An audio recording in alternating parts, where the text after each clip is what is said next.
All right, I'm counting them down in 3, 2, 1. Nice hand. Nice What hand. does that mean, Juan? He folds. And passes. I called you with 9s, that's for sure.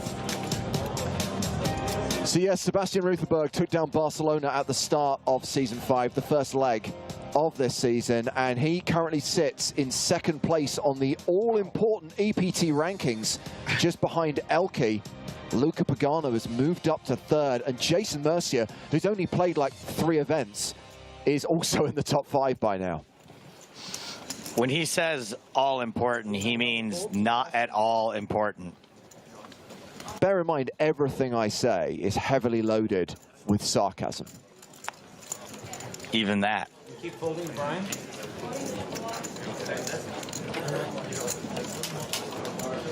I believe this dealer still works on the EPT to this day. No, get out.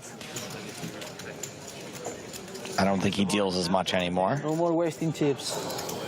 John Riley from the USA has ace-queen.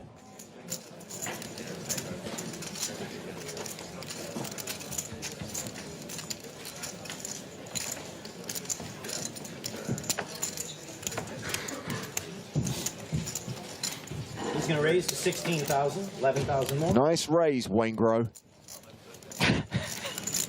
Riley! Dan Pedersen with the decision. He's in the big blind.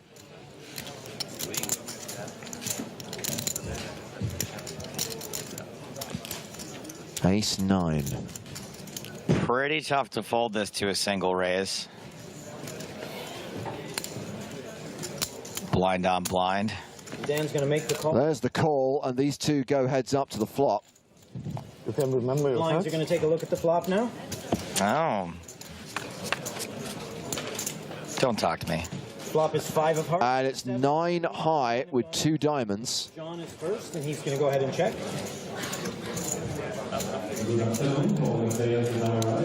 Riley has checked.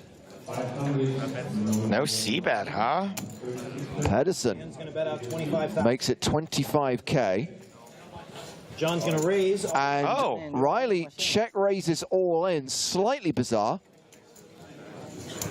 Yeah, I'm not sure that you're ever doing that. I guess you can be doing it with 10s I called. and jacks, but you are not.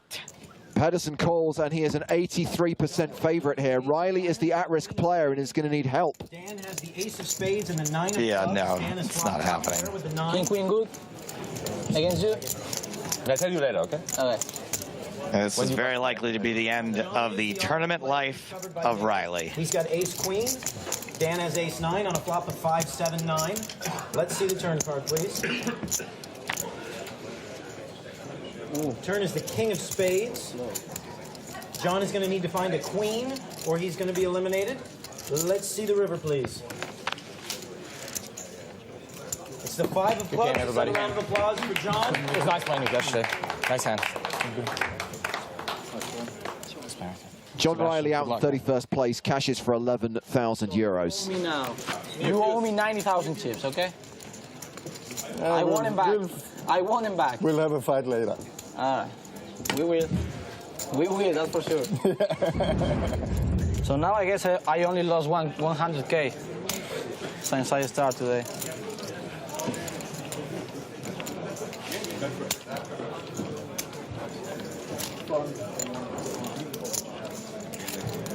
Great. All right, under the gun, Sebastian's going to raise. Rutherberg raising with 10-3 offsuit. Pocket 4s here for Jensen.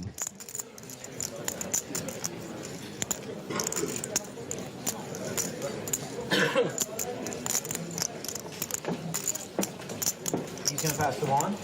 That gets folded. Ace-8 for Juan Maceras. Play with my friend. Juan says he's going to play with his friend. And he's going to call with Ace-8 suited. Dan passes on the button over to Raul in the small. You know the song Guantanamera? Yeah. I always want to sing Juan Maceras. It almost scans. Raul Mestre is the other Spanish player at this table. He's in the small blind. Why does that sound so familiar? We used to cover him a lot, didn't we? Yeah, he makes a few appearances on the tour. I'm all in. Raul announces re-raise. Okie dokie. He's going to shove with Queen Jack. Well, that's a simple fold for Ruthenberg. Sebastian's gonna I'm gonna shove on Maceras. That works. So will one, and Raul is going to take the pot. And a fold from Maceras as well. The all-in gets through. La primera que gano yo. That Thomas just announced. Blinds 3,000, 6,000 with a 500 ante. Guys, you know. All right, Salvatore folds to Brian. He's going to raise. Brian Jensen opens with fives. Thank you. Pass. All right. I don't have here. Yo te ayudo. Vea, 100 coronas. Kings for Manuel Bavon. Raúl, tienes 5 coronas. por ahí? Pavon, the bomb Pavon. Estoy quebrado, no tengo ni 100 coronas. Manuel makes the call. Sebastian's going to pass. I have Manuel to thank for all those many days I spent in a voiceover booth saying $1,000, $2,000, $3,000, $4,000. But you know what? That's brought a lot of joy to a lot of people. 9 of spade. In that I'll be case, the first to admit I wasn't sold on that idea, but I've had so many people tell me how tickled they were when they got those videos. Do they still happen? I believe they do, in which case, claps for Manuel Bavon, please. By the way, who just flats here at the Pocket Kings. Nice. 19. Brian's going to bet 19,000. I'm all in. Seriously Re-raise all in. Raise all in. under-repping his hand. But now decides to go crazy with it. Well, he's obviously just playing for Jensen stack here, who's got 53.5k behind. Continued with the fives, and Bavon has check-raised all in. Do you call it off here with fives, hoping to be up against 2 overs and a flush draw?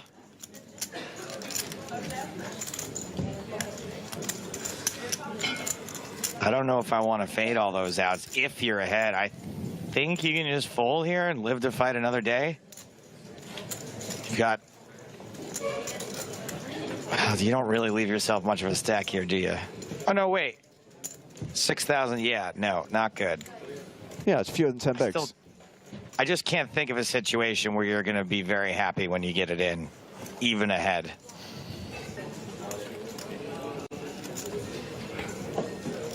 But I think you're going to be behind so often.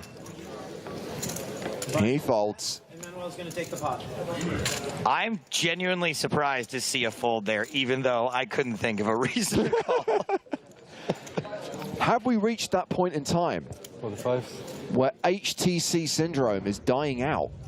It's entirely possible. People realize that losing is bad. Manuel under the gun.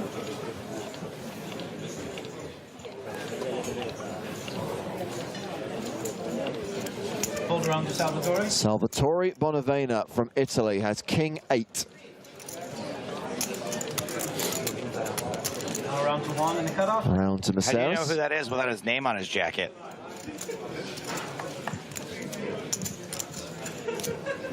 And keep folding around, just the blinds now.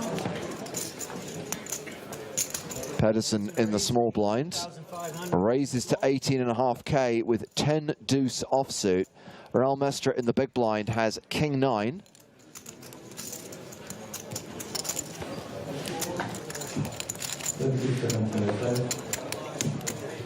Mestre.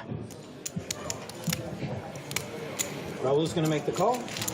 Joseph, I have no idea what the weather is like in California at the moment, but I can tell you it's raining its arse off in London. Excellent. With the flashes of light I'm seeing out the window, I figure you might hear the occasional thunder roll. Dan's going to be Awesome.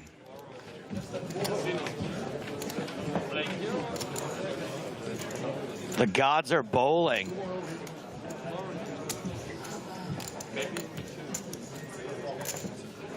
Dan's going to bet 26,500.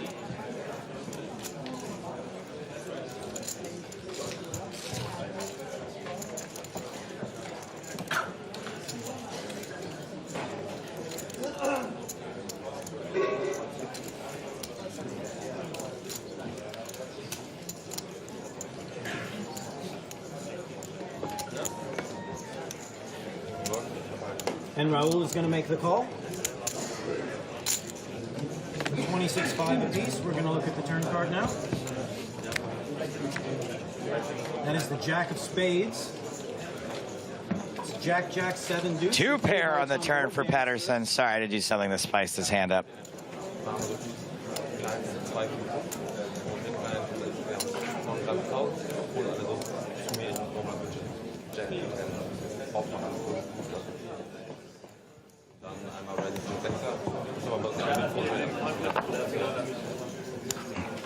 Pedersen's gonna keep on Pedersen.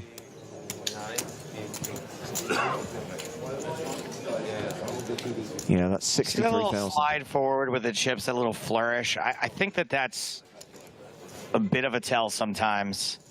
Try to put that extra little spice on it with your hand. What do you make of this then? Mestre moving all in with just king high. I mean, I think that Pedersen is going to fold. Can you imagine if he heroes here with a deuce? I can imagine it. I mean, it's highly unlikely, but how awesome would that be? Dan's going to pass. There it goes. Raul's going to take the call. So maybe Mestre picks up on the same thing that I did. Hold your applause. Por favor.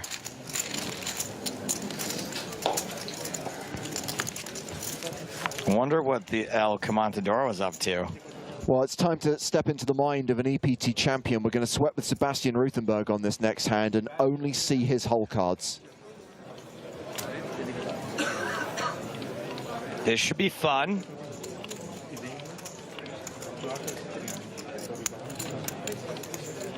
He's going to raise to 17,000.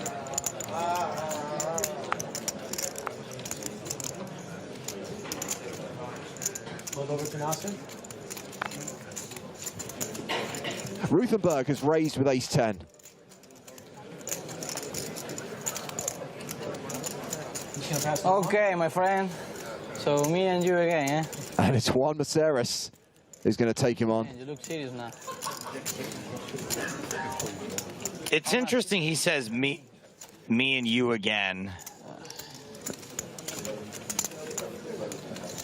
My initial instinct is that because of their history, yeah. I don't think he's going to be super strong here, but well, you don't know whether you're going to see a call or a re-raise. That's the first thing.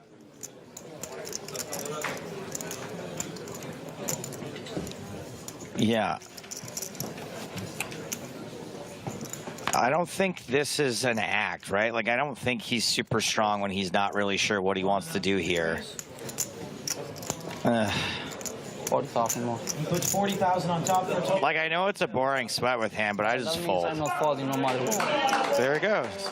No, it's folded back around to Ruthenberg. So now we have the decision of what to do in response to this re-raise with ace-10. I just like a fold here.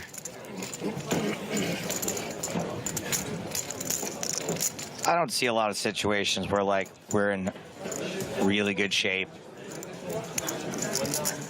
Like, given the history, maybe Juan wants to get a little revenge here, and he's 8-9 spades. raising a worse hand, but...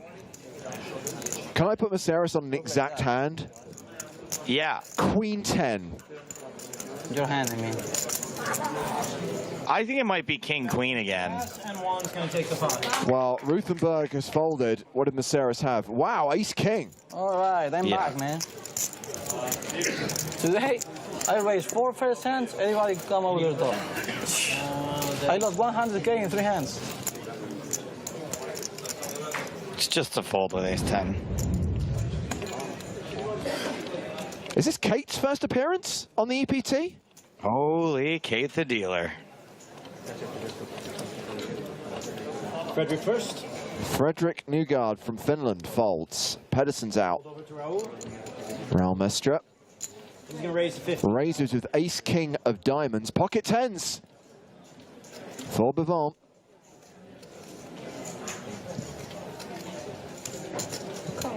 Flats. Manuel's going to make the call. He likes a flat. Salvatore. He likes a flat with a big hand. Nazir El Nazir. He'll pass to Nasser. He'll fold The the flap makes sense here. You don't necessarily want to re-raise and then have to get it in for your whole stack with pocket tens or get 4-bet. Flop is queen. Queen, jack, Eight 8. spades. And flops like this you can get away from, although you do have a gut shot. So maybe you call 1. He's going to make it 24,000. Mestre continuing with his gut shot and 2 overs. And your gut shot's pretty safe if you hit it, but obviously if you hit the 10, you know, 8 king makes a straight. For 24,000 apiece, these guys are going to look at the turn card. Turn card is the ace of clubs. So Mestre gets there on the turn and now has 84% equity. Raul is first.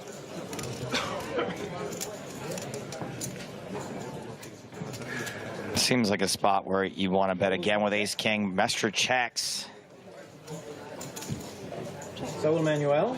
These guys are going to see the river then. Action goes check, check. The river is the 9 of Oh, Bavon rivers the straight. Roll. This is just so unnecessary to have let your opponent get there. Emmanuel is going to bet 60,000. Nice chunky bet on the river. 60K into 90K. Pissed. He's just like, why did I check the turn?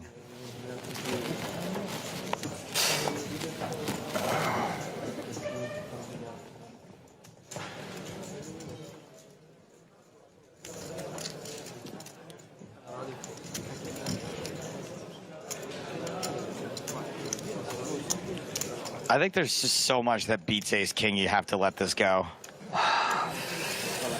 Like so many 2 pairs got there. So much of the flatting range, when you raise ace king and then get flatted, is just going to have ace queen, ace jack, ace 10, pocket tens. You don't worry as much about your king 10s and stuff like that, but even still possible. Yeah, lets it go. Good fold. Frustrating. Get it quietly, love.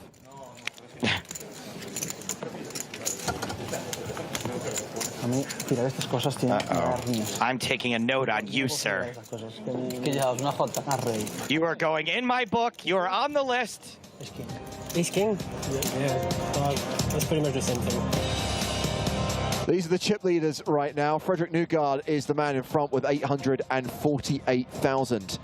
Bavon and Mestre are both in the top 10. Well, there's a name we haven't seen before on the EPT, Andrew Chen. But we will be seeing quite a bit of him in future weeks. Bavon has opened with ace queen. Frederick Newgard, the chip leader, has 6s in the small. Newgard. And so we'll And Pedersen comes along from the big with 7s. Are you trying to say New York guard? No. NY guard? handed to the flop here.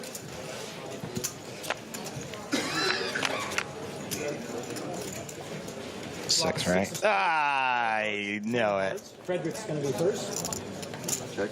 No one else has really connected with this board, though.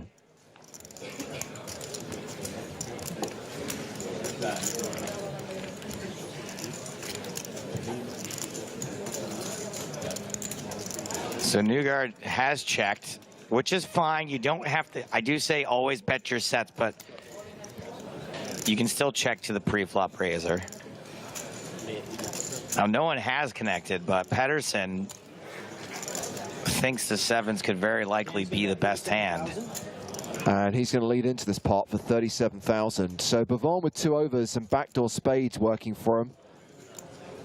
Has backdoor straight cards as well. 3-way.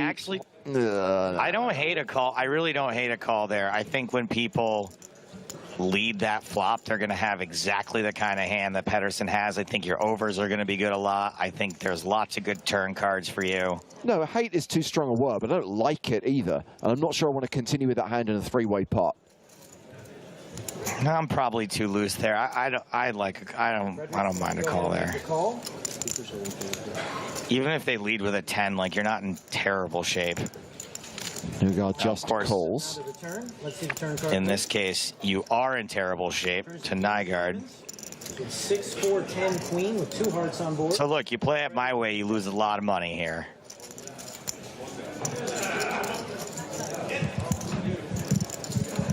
Yeah, because you pay your queen on the turn and then you start paying off more bets.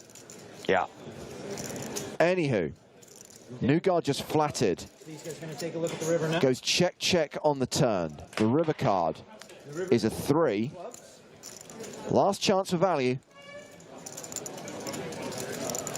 So again, when someone leads the flop like that, like, I'm going to think they have a pair a lot of the time. Something that can pay off a bet here. I'm probably going to put in a value bet with a set. Something real tasty. 141,000 out there. Something like 60. Tasty. Frederick's going to bet 62,000. There you go, 62,000.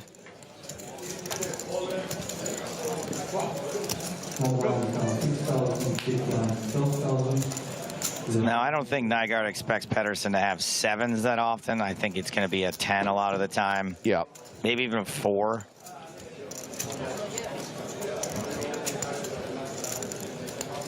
I think the lead out with bottom pair is a fairly standard move. Gets the call. Well done. Pocket sixes for a set of 6s. So Pedersen likes it. Frederick Newgard will increase his chip lead with around 20 players remaining at this point in time. Go ahead and pass. No one's clapping for him. I'll do it. I'm sure he appreciates that. We can't all be superstars like Manuel Bavon. 120,000. Blinds 4,000, 8,000 with a 1,000 ante.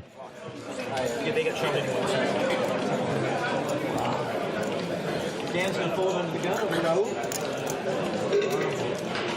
Action folded to Bavon, who's got ace-10. Don't do that quite often. Manuel's going to raise to 20,000. South Victoria fold to not strategy. Raises to 20,000. Miseris has 8s in the small and says call. Newgard in the big has queen 5. Frederick's going to pass. I check, my man. Check to me? Yeah. You can check it down also. Let's see the turn. Let's see the turn. It's a funny game. Want to check it down? Yeah. Not really sure you can discuss that. That's my bad. Yeah, take this money in the pot. Just in case I get it.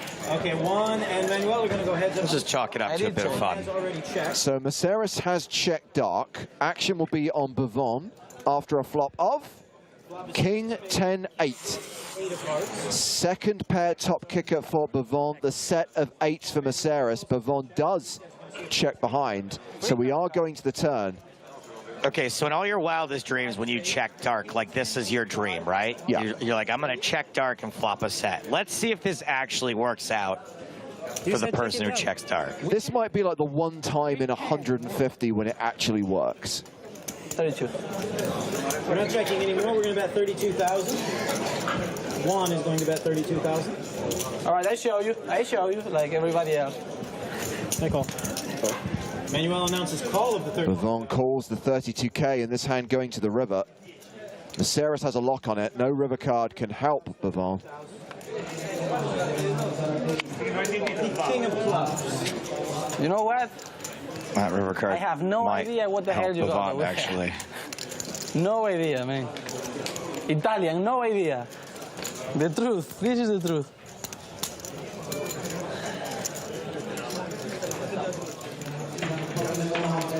Might make him think that his 10 is more likely to be good, but Miseris is going to blast off here, so maybe... Manuel instantly calls. A bet of 80,000. Snap calls it. Juan Oh, man. says that's gonna win. On touche des 7, putain. 80? 80. Did he just say a rude French word? He did, but in France, it's not that rude. You got the king, I right? hear it pretty regularly when I'm there. Usually in my direction.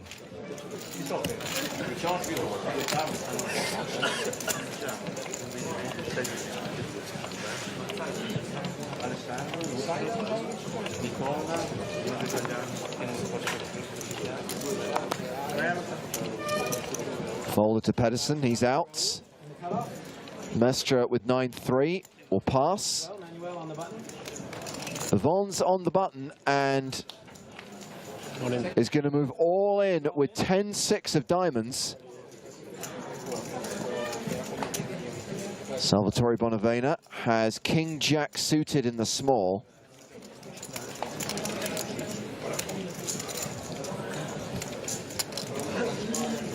And not much more chips than that. I think you gotta just let this go.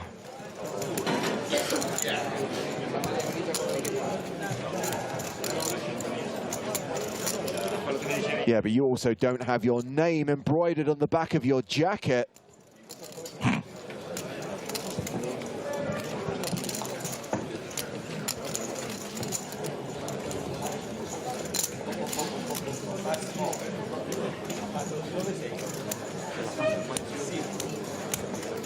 You've also got another player to act behind you. Salvatore announces call.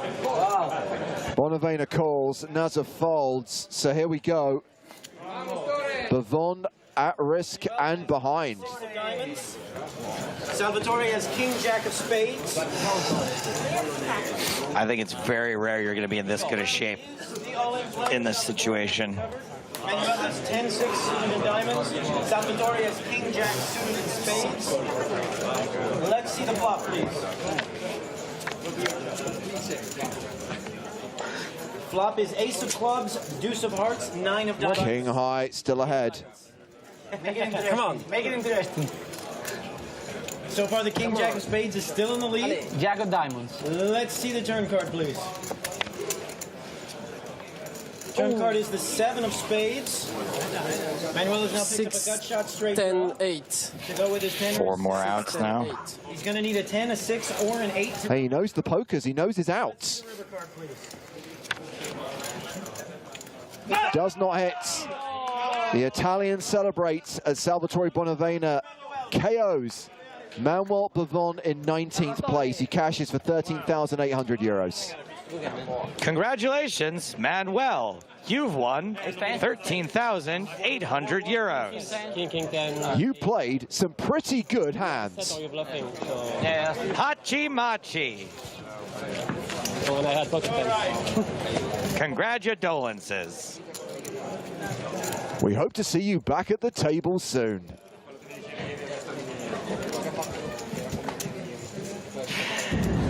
Ah. 4,000, 8,000 with a 1K ante. 18 players remaining. EPT 5, Prague, the main event from December 2008.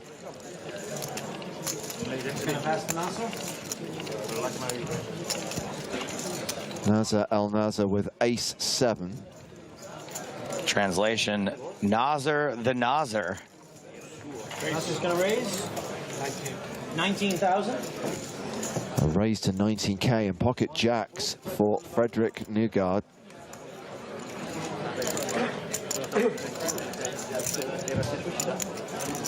I think we can 3-bet this. No reason to slow play it. Can make sure that the blinds don't get a super good price. Frederick's going to make the call from the button of 19,000. Oop, he's going to just call. They're going to pass, though. He's too good at flopping sets, I guess.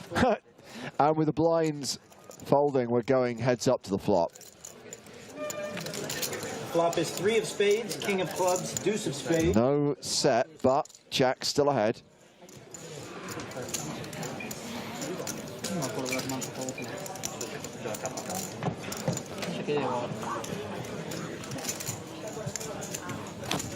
He's going to bet out. All right, so no choice but to call at least one here.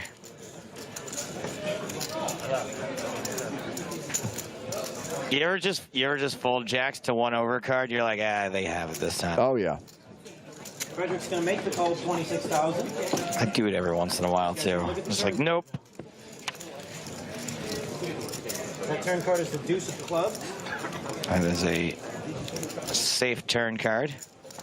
He's going to check.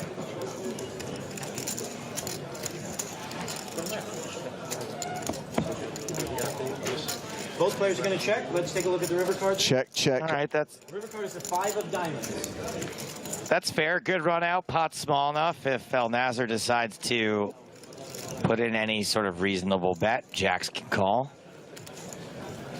108,000 in the middle.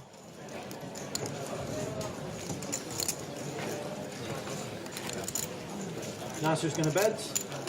I think it's tough to get a better hand to fold here if you're El Nasser. There's not a ton of reason why a king would not keep betting on the turn.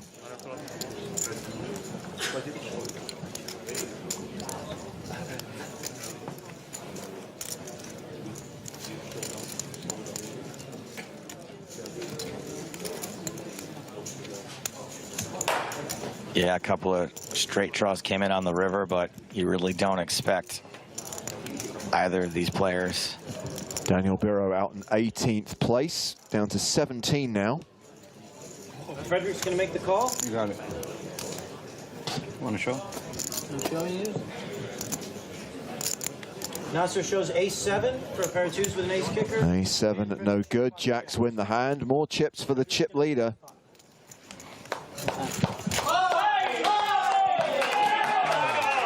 Bad lookalike, ready?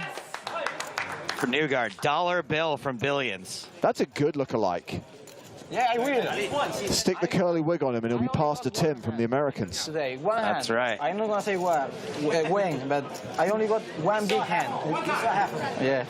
Well, I got a 8 full, but I got a very good hand today. Only one. Man, how good was the Americans, huh? Very enjoyable series. Yeah, I always have fun playing poker. Frederick's made the call from the small blind. We're over to Dan in the big blind. So Newgard Mestre hates re-raising. has opened with sixes. Newgard calling with the ace-10. Pedersen with 10-9. Sorry, Newgard. Dan's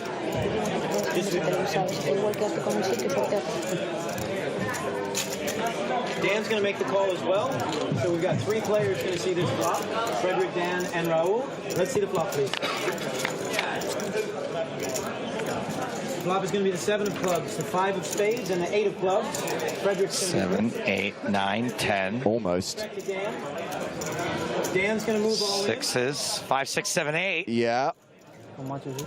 See where you're going here. Does anybody have a straight, though? Not yet. There's 47,000 is the bet. Pedersen getting it in with 2 overs and the straight draw. Mestre considering calling it off with the pair in the open ender.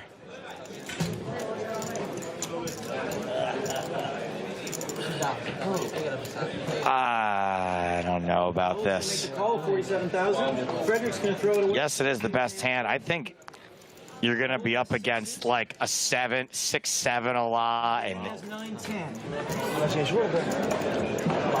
top pair a lot. Sixes, he's flopping. I don't know about the call at sixes. Am I crazy? 10, 2 overcards, and he also has an open ender. None of the flushes are in play. Dan is the all-in player. Let's see the turn card, please. The turn card is the 3. 6 is still holding. Dan is going to need a 6, a 9, or a 10. 9, no, just a 10. Mestre pointing out that a 9 is not one of Pedersen's outs. That would give Mestre the straight. River card is an 8. It's another 8 on the river, and that will see Dan Pedersen dispatched in 16th place. So someone just went out from one of the outer tables in 17th, Pedersen out in 16th. So the redraw for the final 2 tables will be down to the final 15. And Newgard still has the chip lead. He's got more than $1 million. He already has a 7-figure stack. Viserys and Mestre also among the big stacks right now. And at the bottom end of the leaderboard, we see Jonathan Duhamel from Canada, Salvatore Bonavena from Italy.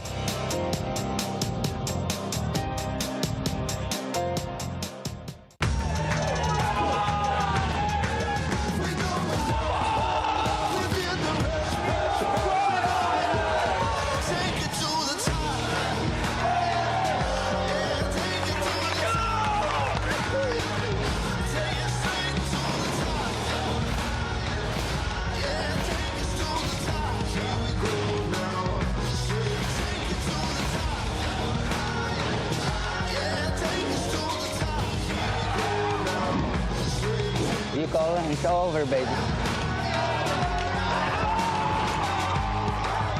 Welcome to my world.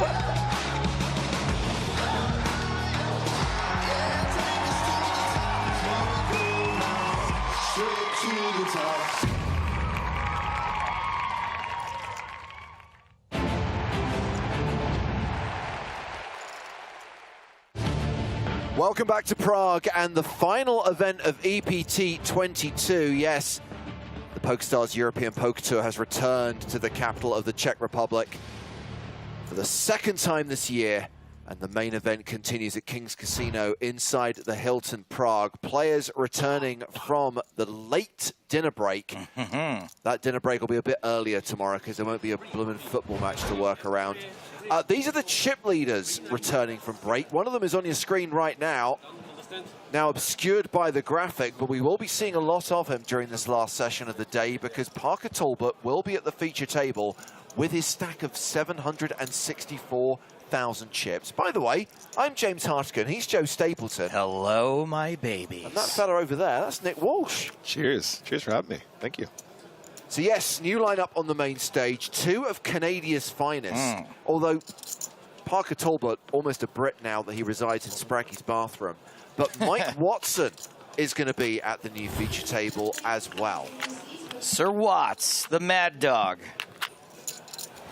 If you have just joined us, you missed our world-famous bubble coverage. You didn't miss that much. It was not great. But crucially, the key information is that we are now in the money. Total prize pool, 6.1 million. More than $1 million up top. Right now we are paying players just over $1 million cash. How many will we end the day with? I believe it's 138 returning from break. Still very top heavy in these events. You got to get all the way to the final table to make six figures.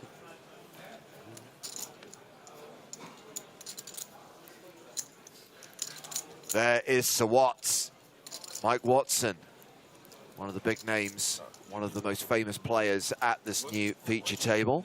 Timeless, ageless, fearless, angerless.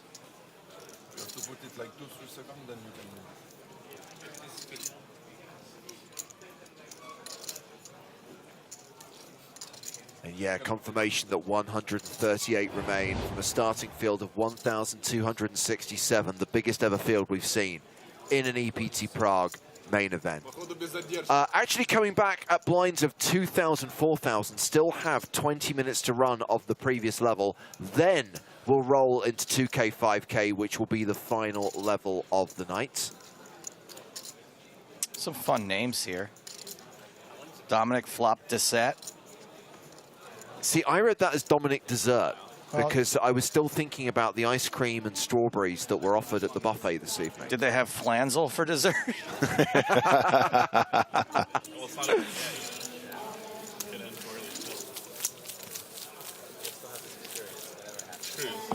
Is it true that Parker Talbot is heir to the Talbot's department store fortune? I would love for that to be true. I'm going to get to the bottom of this one day. I'm not aware of a Talbot's department store. Probably just a medium-sized fortune then. I mean, look at that man. Look at that majestic winter elf. Worth highlighting that Tonka made the final table of EPT Prague in 2018. Came close to winning an EPT. I remember it 4 years well. I ago. remember the live stream. Yeah, we kind of like dropped the ball on that one. Yeah, I forgot. To be fair, we were kind of focused on the PCA, PSPC and couldn't come to Prague. We didn't know, we couldn't plan for the fact that a member of Team Pro was going to nearly win it. Yeah, so just to highlight, we have got a small error on the graphics right now. Blinds are not 2-5, they are 2-4. Oh. What a treat. We're going to get to see Mike Watson in action on the very first hand. It's going to be Canada versus Canada. Watson in the small, Parker Talbot in the big. Jack 10 suited. It's like he came inside from ice fishing. You've been ice fishing, eh? Like how he's wearing that patch. Dead center.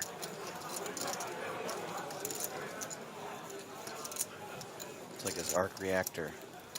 He's basically a PokerStars Iron Man right now.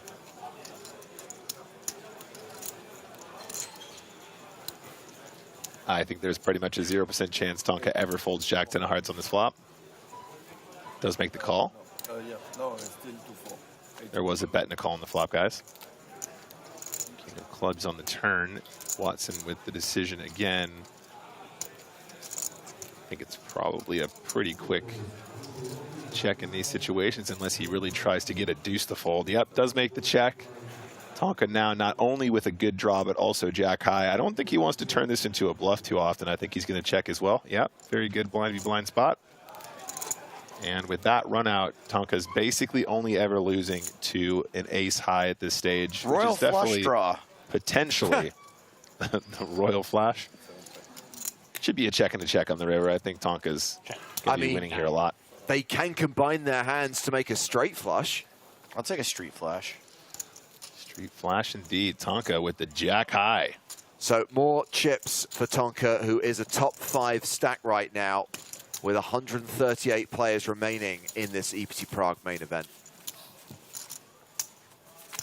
Man, Tonka, he just knows what he's doing, huh? He's just a freaking poker genius. Tonka is very good at cards.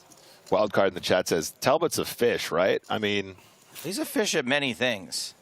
Poker's just not one of them. He is a fish at life, perhaps. And he is, from his attire, a very accomplished ice fisherman. Well, he looks like he belongs on the packaging of the Fisherman's Friend cough drop.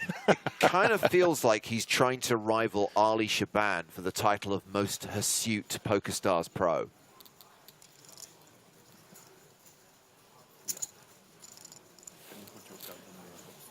I don't count.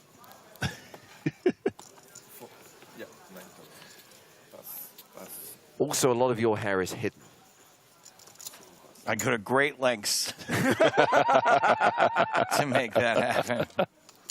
I mean, we do have video evidence to the contrary. Unfortunately, we're not allowed to show that anymore because we nearly got banned from Twitch.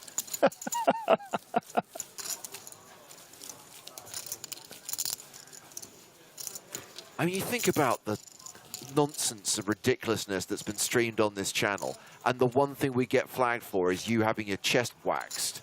Hashtag free the nipple. If I could show my nipples on stream, my subs would go way up.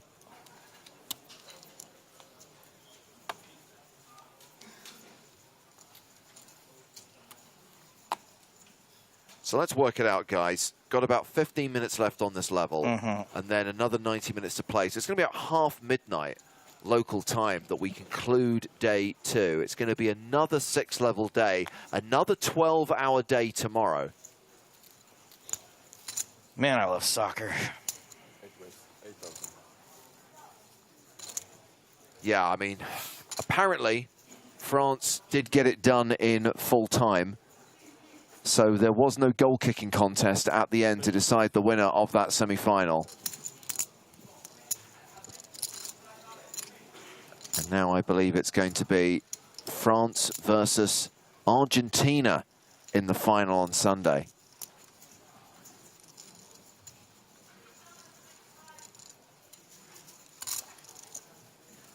Oh, we got some hands. Tonka was like, oh, I know, I'll just have a little bit of a wider open here. And Lock decides to 3-bet. Now Garcia with a very interesting potential cold 4-bet spot. And there it is, the cold 4-bet from the big blind. Garcia's ace of clubs, queen of spades, going to put in the 4th bet.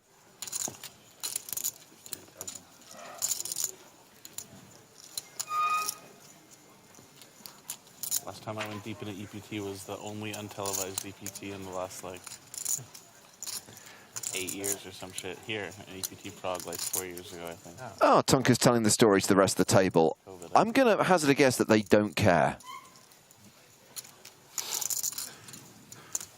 Well, Mike Watson's sitting next to him, so he's at least going to pretend to listen. Mark folds to the 4-bet from Adrian Garcia. Can you imagine if Mike Watson was just like, hey, man, Both made a move. shut that up. The Mad Dog. Yeah. Move makers.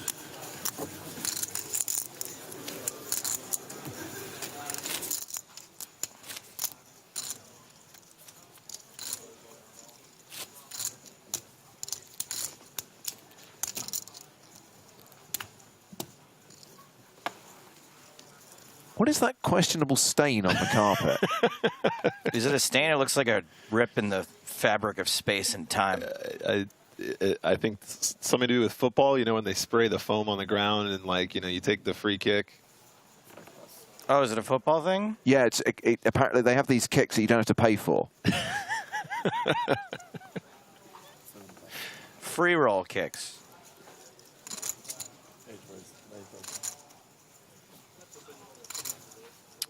XY Epsilon asks, what is the average stack at the moment? So if you take all of the chips in play and divide it by the number of players, that is the average stack at the moment. So total chips divided by 137. Thank you for your question. You have 500K in total?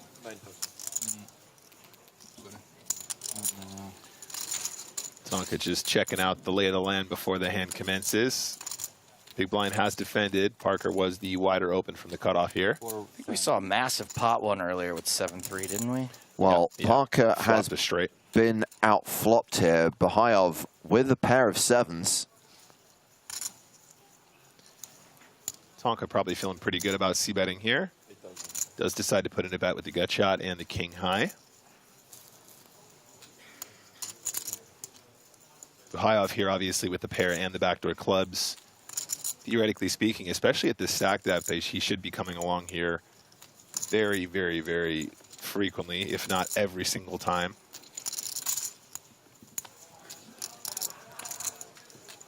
Ooh, Talbsy.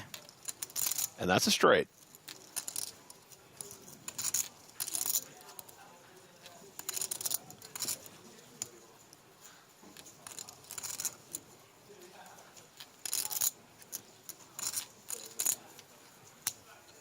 Just wondering if he might see this as an opportunity to represent the Ocho. Uh-oh. Ocho.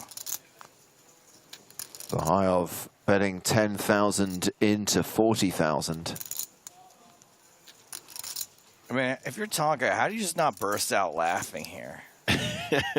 Are you just like, oh my God, I can't believe it. He just bet into me when I have it. I can guarantee you he's doing that internally. Like, And what a charmed life. I've spent enough time with Tonka to know when he laughs easily, you know. He's a very affable, likable, fun guy. He's a good laugh. And he doesn't he's not afraid to hide his mirth, but in this situation I can guarantee you that he's internally chuckling. And that will end the hand right there and then. I think Tonka was aware of the fact that this is either going to be like a hand that really wants to get to a river for cheap, or it was just going to be a complete airball. So you might as well punish the stuff that still likes their hand, right? So coming back from break, I think the average stack was 275,000. So with one elimination, it's probably around that number, 277K, which means that it is relatively deep right now. An EPT main event normally plays at a 50 big blind average. It's obviously considerably higher than that right now and will be higher than that when we get to the next blind level as well. So I wouldn't be shocked if we didn't see too many eliminations during the last level and a bit tonight. There were so many double negatives in there. What was it?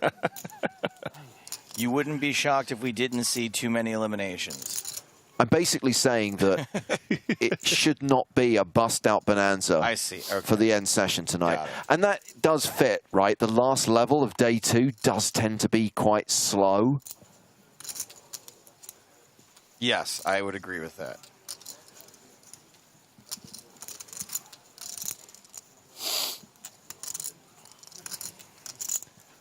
So Mike Watson has opened under the gun +1 with ace-2 suited. Bahayov with the Grafton, 10-9 suited. 32. And he knows what to do with it.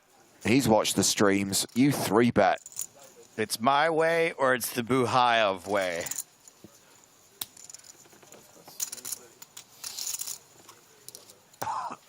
Back on Sir Watts.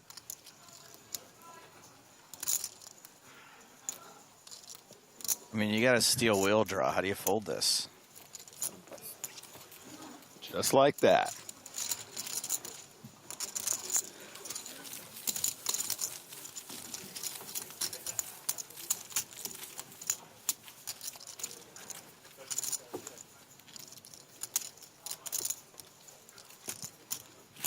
Oh, we got Adam McCall in the chat. What's up, buddy? What's up, Adam?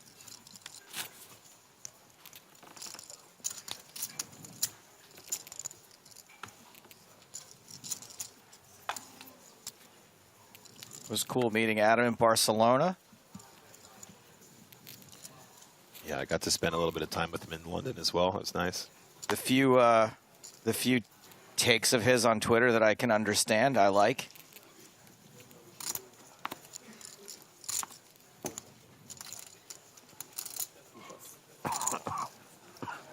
Garcia with 6-5 suited in the cutoff.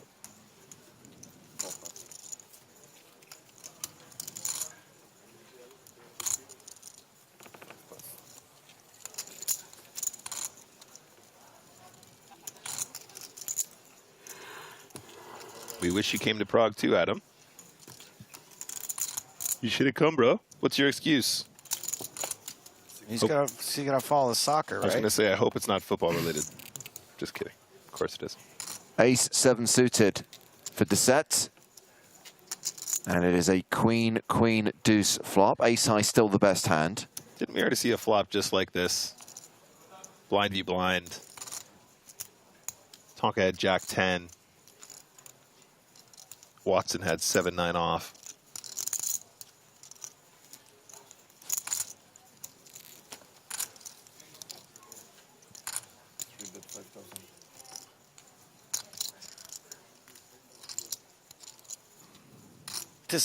I feel like this never works. I feel like Garcia always has a C-bet here. I think ace-7 of spades should probably always be calling at least. Yeah.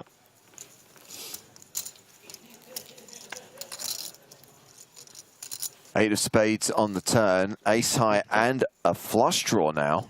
Definitely not going to work this time either. I know it's a bit different, but we're really seeing a very similar hand play out here, guys. Both players with a high card they think is good. Both players improving to a draw on the turn. I'm sorry, Garcia does not think his 6 high is good. No, I'm in reference to the ace-7. Oh, I see. Okay. Yeah. I nearly accidentally referred to Adrian Garcia as Adam Garcia because I was thinking about Coyote Ugly. Oh, yeah. Can't fight the moonlight.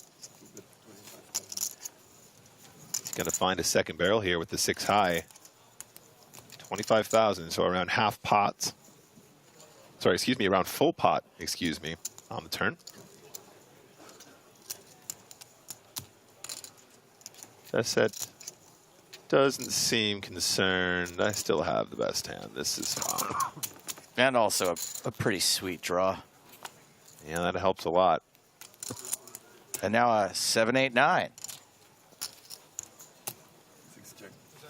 Which is still not anything, I'm being told. LFG, ace-7 of spades.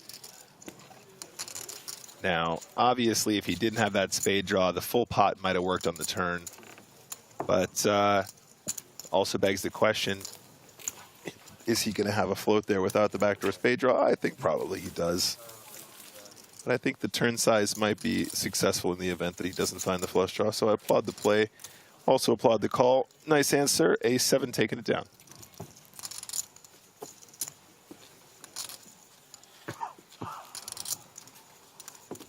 We have a new player at the table. This is Samy Dubonnet from France. That's right, you surrender that phone, sir. Absolutely. Dubonnet. No memes for you, sir. Only poker.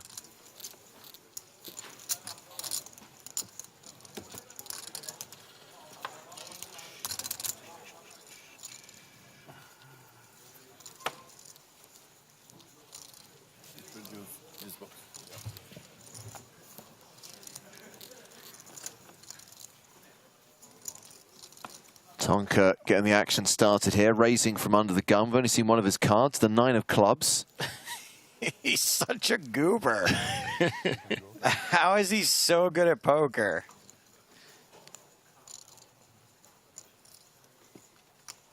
Wish to finish later or no? At this table? Bahayev with ace deuce of clubs in the cutoff.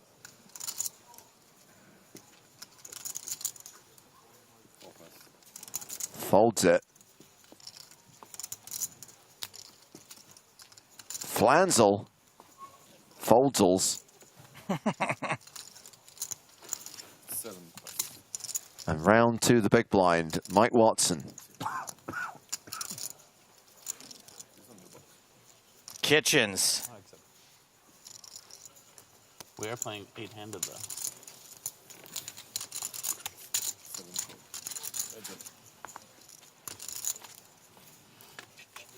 One overcard. They suited. 9 still good on an ace 6-5 flop. Do you expect to see a continuation here from Parker quite frequently? Tons of value to be had from the straight draws, from the 6s, from the 5x. And he is going to take that one down. Nice hand for Tonka. More continuations than the last level of Contra. Right? It's 8-handed, right? It's 8-handed, right? Yeah. Yeah. Yeah. I mean, you can look and see that you've got 6 players to one side of you and 1 to the other and do the math. Huh? 10 boxes. 10 boxes, yeah. Oh, I see. You can get a nice 10. Yes, the table can accommodate more than 8 players, but the EPT plays 8-handed. He's a poker genius, can't count to 8?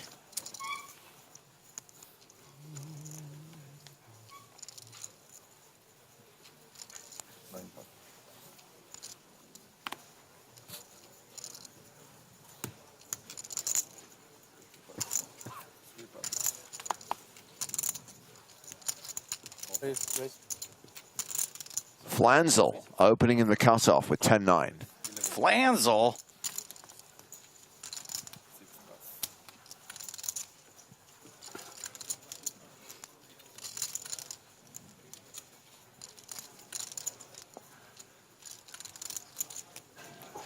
When Mike sits like that, he always looks like he's in an ad for a seasonal affective disorder medication.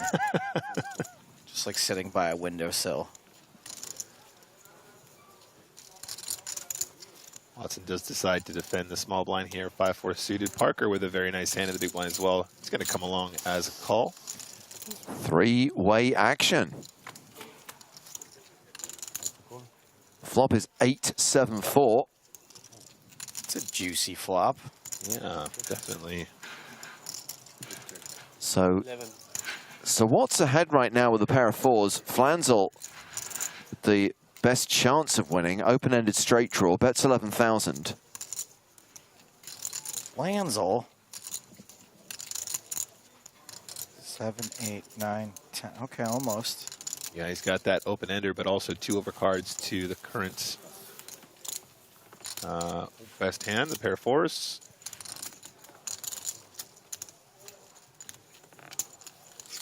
Gets a call from Sawatz. Tonka has folded. Heads up to the turn, which is the Jack of Spades. Wow. Hello, straight. Holy.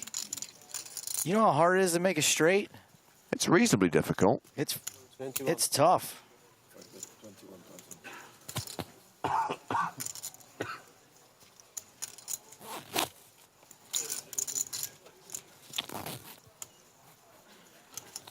Bet of 21,000 on the turn.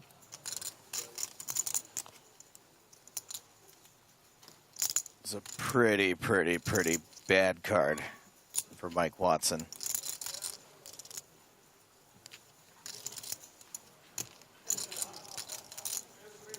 Both literally and theoretically. Ooh, but does call. Interesting. Mike Watson is drawing dead. Barry Greenstein makes an appearance. Doesn't change the outcome of this hand, but it might stop Mike Watson losing any more chips. 40. 40 into 101.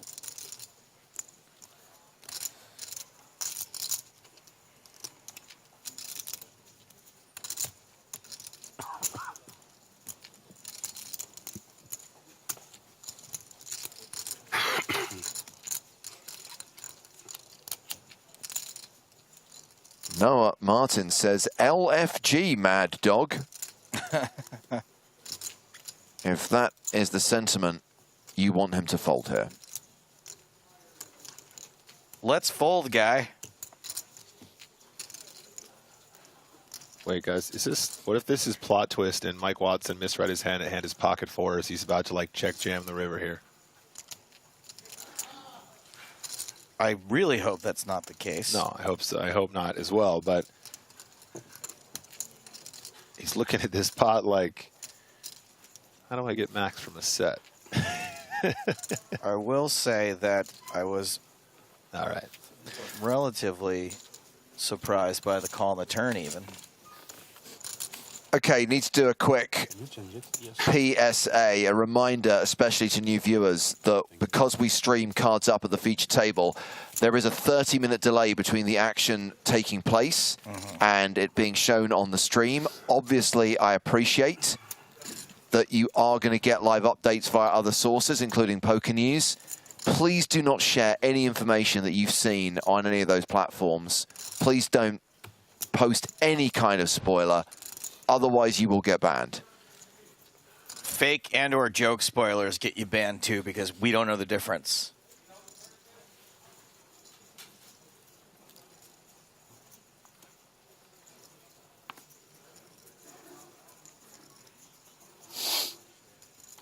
All in. Oh, hey, all right. The Loch Ness Monster. No lack of action here. Ooh. Garcia's got the snowmen. Num num.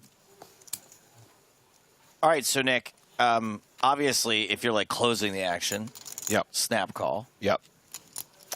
In this position with many players to act behind, what do you do? Honestly, I'm not entirely certain. This is not a spot that I've seen a lot of. This is not a chart that I'm well versed in, even at chip EV level. I feel like he's going to have enough smaller pairs that this is really, really close. But as you mentioned, with so many players stacked behind you, you kind of want to isolate. You don't just want to flat. Right. But if you do flat and then somebody else shoves behind, a min 3-bet. I think you're lighting money on fire if someone shoves behind you, right? I mean, the sickest part about flatting with eights there is somebody could like shove ace queen behind you and you have the right price to call, but you just don't know it because it's hard to distinguish between that and, you know, jacks or tens or something like that. So I can appreciate the tighter fold there, but I think you hit the nail on the head. He's just so far out of position. Oh, yes. You can't keep him, buddy. Like Tonka folded ace 10. Saved him.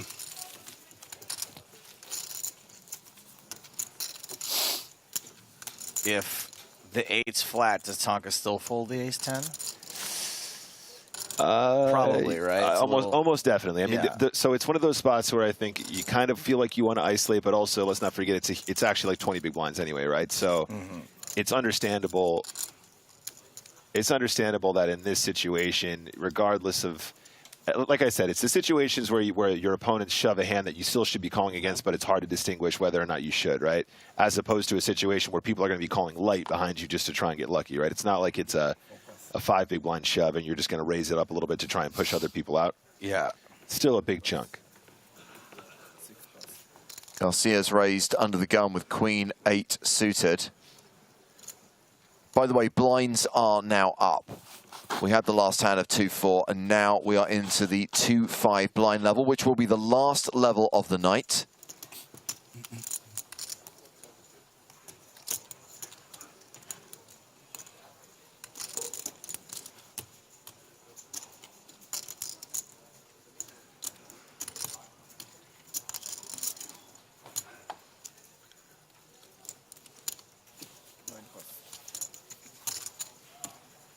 So we've had the call from Mike Watson in the cutoff. Blech. 10-6 suited in the big blind. That's a call, and 3 players are going to the flop.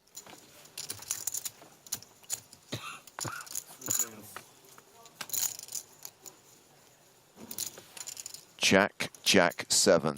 Trips for Sir Watts. Flush draw for luck.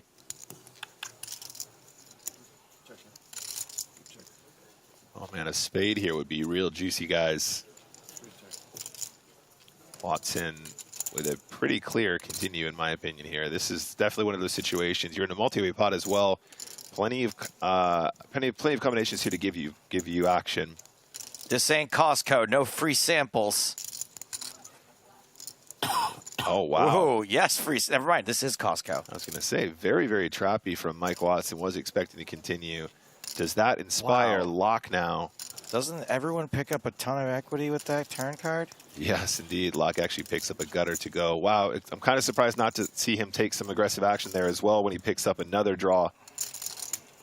Someone put some chips in. Come on.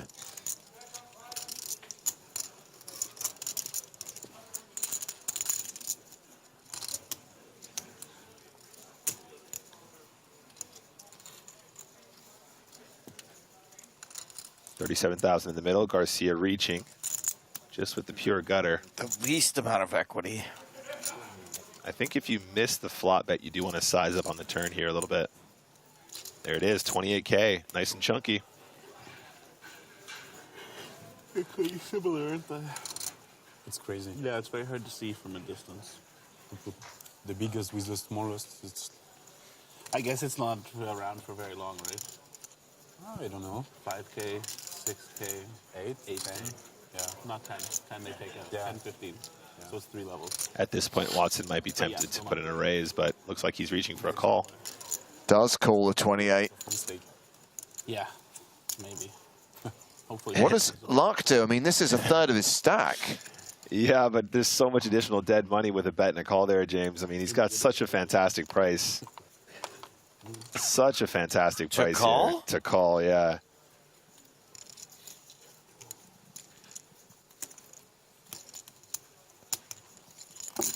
It's a lot of his stack, but there's so much extra dead money in there. Okay, so still 3-way, going to the river. Oh, man. With more than 120K in the middle. Huge spot for Lock here. This is really, really critical to his tournament life. Oh, it's never coming. Not the improvement you were looking for. No. Does not make a flush, makes a small pair. Nada for Garcia. Yeah, all that dead money kept him in, and I understand such a significant combo draw here.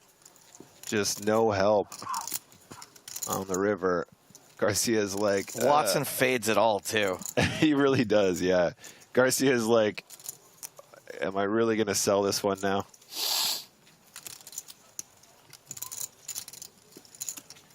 I mean, Watson's played his hand in such an unconventional manner. I guess he really feels like Watson would never have a jack being in position. That's me.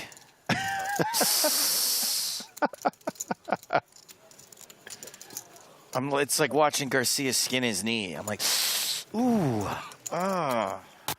Well, it's so small, 38,000. Okay, that was not me.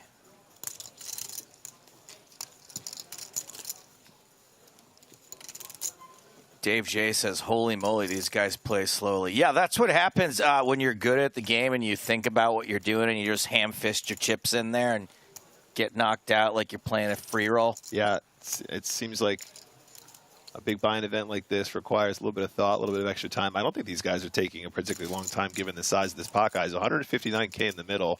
It's not like they're agonizing over a river like a one big blind river bet, guys.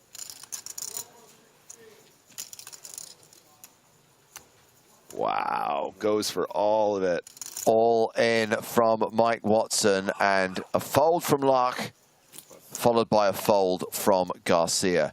Hello to Moonchild, watching on YouTube. He says a big hello to the boot from Belgium. Oh. What time is the stream going to be on tomorrow? We start at 12:30 p.m. Central European time every day except Sunday, which is the last day, when we'll be starting at the earlier time of 11 a.m.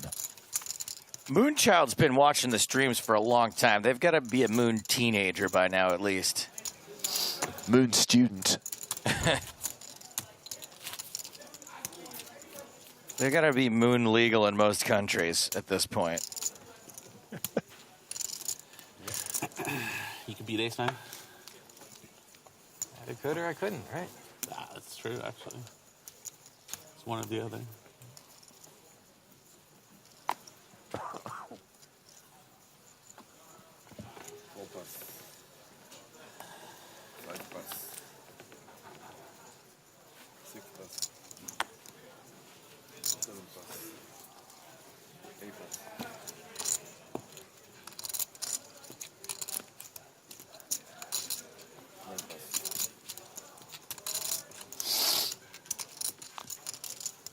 Well, we're round to the blinds. Luck in the small with Queen 6 of strawberries gives Garcia a walk.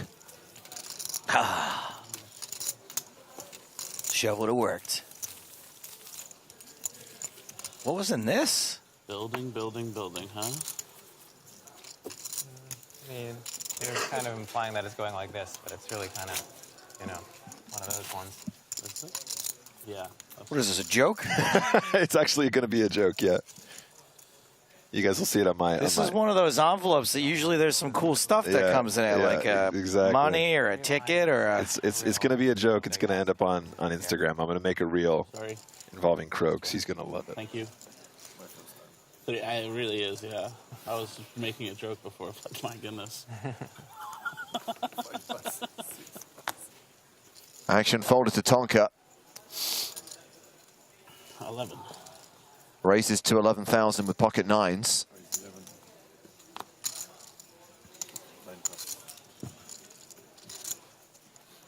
Uh-oh. He's all in. All in. Shoves the ace-10, gets a fold from the small blind. Yeah. Tonka's calling literally 100% of the time. Oh, wait. Oh. Still got the big blind to act, and Bahayov's got ace-king. Here we go. Easy 4-bet. Easy 4-bet ISO. No sweat.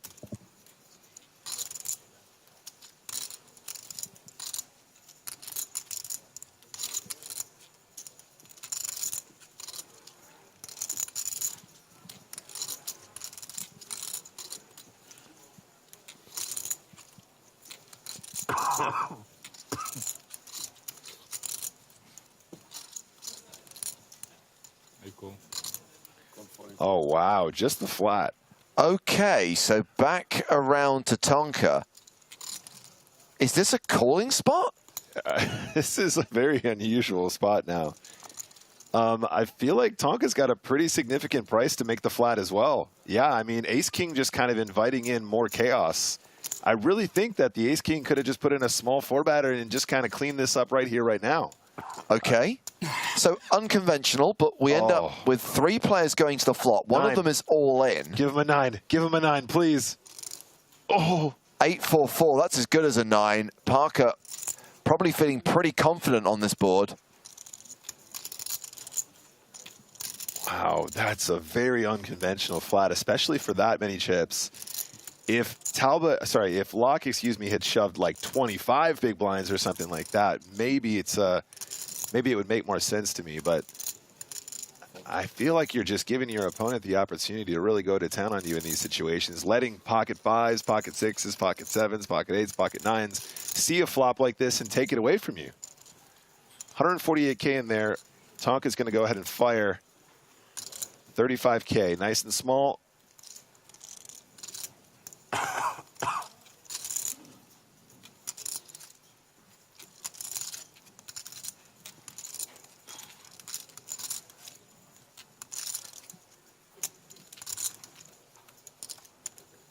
just really opens the door for a lot of unusual opportunities when you have a flat in the big blind here with the ace-king off. Just seems like a very clear 4-bet, in my opinion.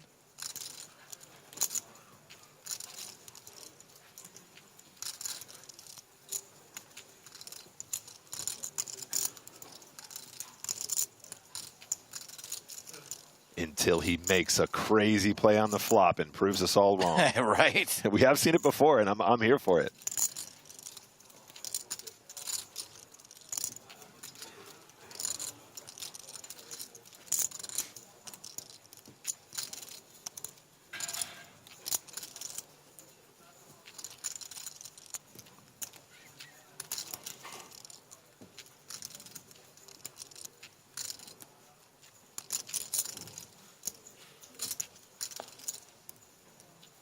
Wow. Folds, so this is showdown, and Tonka is a 78% favorite to eliminate luck here.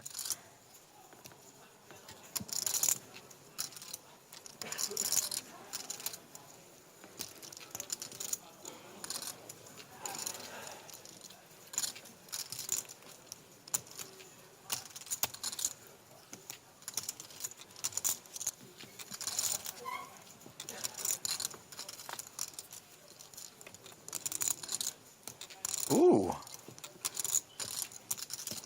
Okay, well, luck still looking for a 10 or an ace on the river. Barry Greenstein about.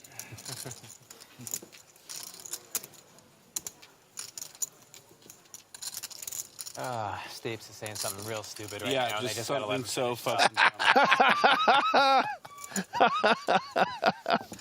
yeah, for sure. Unlucky. That's beautiful. Thank you. We now have a luck of luck at this feature table as he is eliminated, cashing for 9,950 euros. Tonka gains even more chips. Sorry, who said I was saying something stupid? Was that Mike or the player to Mike's? It was Mike Watson, I think. It was Mike? Yeah. Guys, I have to reiterate, I just feel like ace-king wins that pot a lot when they just 4-bet. Like a lot. And that, I don't think that's being results-oriented either. I really sincerely think you're going to get a lot of very strong hands that you don't want in the pot to fold by cold 4-betting, especially against a player like Tonka who has some more creative, wider opens from that specific position. It just seems like a very clear one, but as played, does get away from the hand once the nines do see a very low paired board, and GG to Tonka. Nice pot. Whilst all that was going on, I did see a little bit of conversation about the whole big blind ante, and I know this has been covered numerous times, but I think it's worth clarifying once again. If you have a situation where, for example, a player is left with like 5,000 chips and is due to post, the big blind takes priority. So if they only have 5,000 to post, they post the 5,000 big blind, not the 5,000 ante. So then they are eligible to basically win as much as then posted by the other players, up to the value of 5,000 each. Big blind first, they call it. Correct. Some more gems from Frank G, by the way. Remember Frank G with his gem before? Oh, yeah. I think you might have tweeted it. Yeah. Flatting there. He says with the ace-king, he's doing good pot control. That's better than Mateos. Tonka never folding 9-9, by the way, guys. You don't know him for... Boop. He lost the minimum. You guys can't even play this tournament. Yeah, he can 4-bet and win sometimes and lose a bunch sometimes. I love how the guy saying that we don't know him has literally never met him. Right. And we've literally met him. Oh, many I've met him times. a few times. Yeah. It's like we don't know him at all. I mean, he's right that we can't even play this tournament. We're not allowed. What's up, Pappy Van Winkle in the chat? Hello, buddy.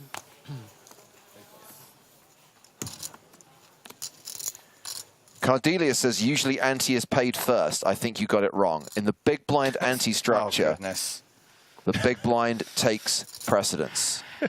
It doesn't everywhere, but it does on this particular tour and many other tours. There are some TDs that run it differently, but I think we would know what happens here. I don't know. And I think that is pretty much the standard way it runs. If it runs differently, I don't think that's right or fair. No. In the tournament I just played, I happened to have Savage behind me when I had a chip and a chair, and he said that it is big blind first in that particular event I was playing, but he disagreed with it. Yeah, I don't think that's a weird thing. Yeah, for sure. So there must be some argument for doing it the other way. Hello, tens.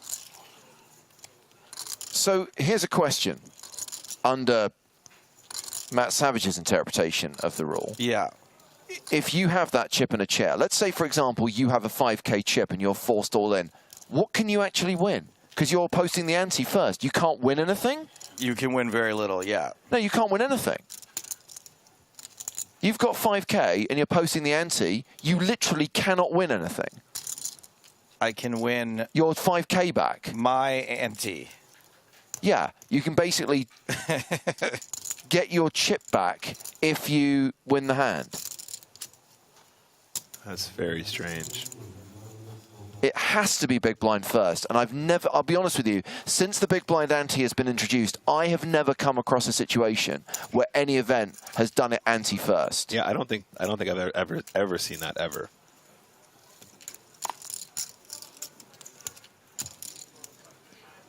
Anyway, guys, we have an all in here from the tens. I would go so far as to say that if that's the case, I would not play a tournament that ran that rule because I think it's stupid. Strag says he's seen ante first. But I'm sure Strag agrees with me that it's stupid. I don't know why everyone at the place I was just playing was saying that they think the big blind first is stupid. I recently discovered that there is a place in, I believe, Madrid where they deal cash tables right to left. Sorry, they do what now? They deal right to left, Huh. like counterclockwise. Well, in Australia, right? It all flows backwards down there. It's something like that, apparently, but just in Spain. Spain, huh? It was, I believe it was a place in Madrid, and the thought of that actually makes me feel uncomfortable, like viscerally uncomfortable. Having been a dealer myself and also having played poker for a very, very long time. I completely agree, by the way, with wildcard. Ante first makes total sense in a game played with a regular ante, but not in a game played with a big blind ante.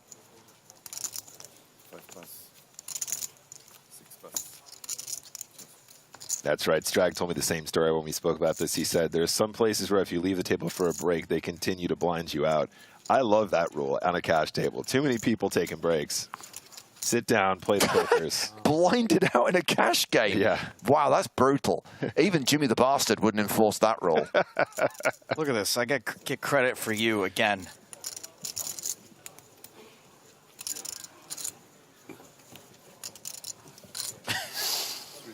Thanks for the shout out, Ian Drake, but I was literally not in the booth even one time when your jingle was sung.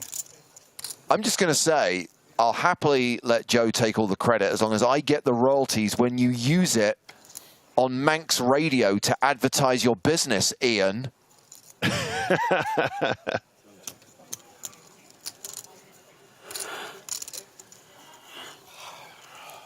Tonks getting a little snoozy.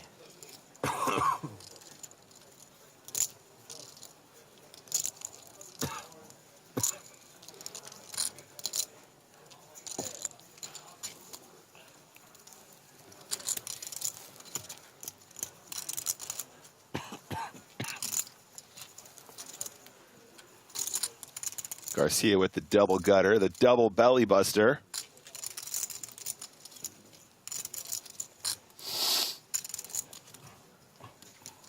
I think a lot of weird stuff goes on in some American card rooms, by the way. Yeah, for sure. I mean, that recent ruling that you had, some places doing big blind ante first. Apparently it happens in every card room in Texas.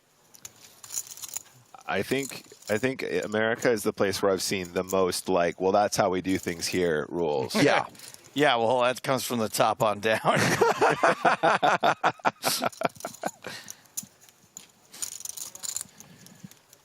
This is the best way to do it. Why? Because that's how we do it. That's how we know it's the best. Yeah, I mean, America, they got like, what kind of straddle we doing? Mississippi straddle, reverse straddle, up and down straddle. You can straddle from any position. Oh, hello, Ocho. Garcia with the straight. Somebody actually successfully managed to make a draw. That's the second straight we've seen. It's pretty unreal, you guys. Pretty unreal. You don't see this stuff online. I'll tell you that right now.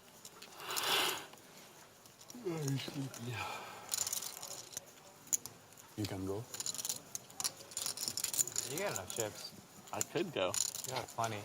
Just trying to size up how he's going to get value at this point, how much value he wants to go for. There's 97K in the middle. Bring it on down to Valueville. Garcia's got something in the region of 2x pot, a little bit less. We're going quite slow at the moment. We're going to play like 25 Maybe hands. like 3 more orbits. 20 Yeah. hands, Yeah, 25. 25 hands, 3 more orbits. Go on the more aggressive side and say 4 orbits. Only 48K. I feel like with this kind of a run out, Garcia might be tempted to go on the bigger side because there are quite a few sort of 2-pair runouts here. 9, 10, You guys both 10, have too many 8, chips to lose King now. 10, that kind of thing, given these positions. This is okay. I can double you up. I accept. But not them. And 85,000, just shy of pot. So, Whoa. feel like Tonka reacting to that adjustment there, almost flipped the table. He's a stare down kind of guy. He's one of those kind of guys. Garcia going really big here. Really like this sizing. I feel like this is definitely a good run out to have a larger value bet.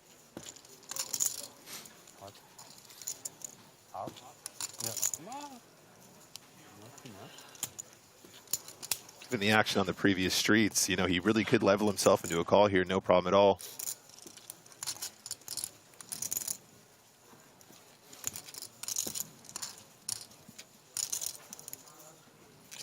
I like how Nick's trying to keep up with the hand, and me and James are just trying to quash dissent in the chat. I'm just going to start banning everyone in a moment.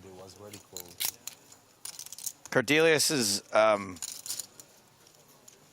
had multiple warnings today.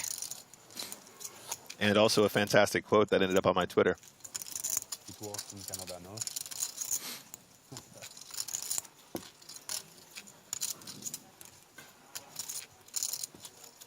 You see, guys, this is why even winning poker players don't actually win at poker.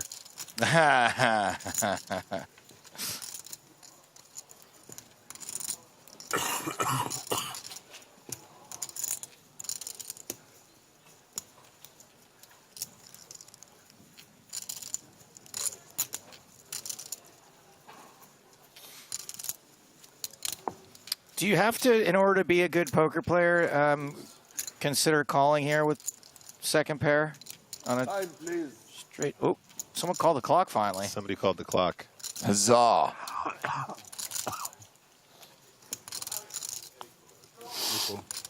Takes the call. Wowee. I have a straight. That 10 is not good. Jack 7. Good hand. I would immediately just start berating the guy that called the Very clock. good hand. Good shot, good shot. Yeah, it was definitely a decision there, but Adrian Garcia now up to 69 big blinds, 346,000. Very nice bet size. Nice hand there, buddy.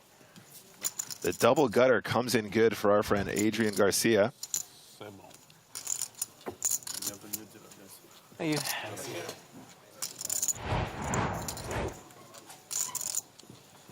Look at that chip stack for Parker compared to everyone else. It's like the next 3 stacks combined. He really is a good poker player. He really knows what's up. The man, the myth, the legend. Tonka P. Great, Gonzo. Thank you very much. I'll check it out. People are now submitting pictures as representations of quotes. I feel really bad for James right now because he's He's looking in the rules to disprove something that was said by the guy who said, "This is why good players will never be profitable." Do you really need to find the evidence to refute the follow-up statement from that person? I kind of just would like to literally cut and paste from the rules, but it's a really long document. Yeah, no. I mean, I have a text message from Toby Stone confirming it, but I don't know whether that's really going to convince anyone. Toby will never forgive you if you send that screenshot to Twitter. Yeah, I know, right? Here's a sick brag. I have Toby Stone's phone number. Yeah, that is a sick brag.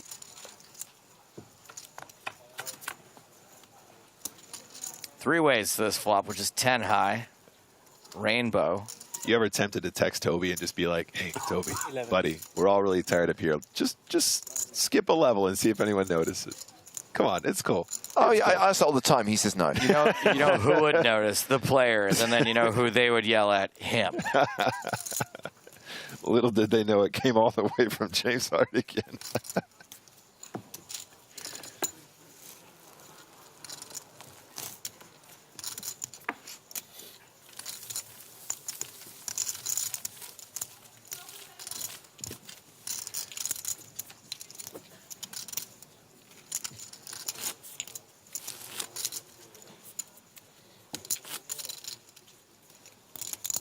Is this a jib or is someone holding a camera over their head? I believe there is a jib. Okay.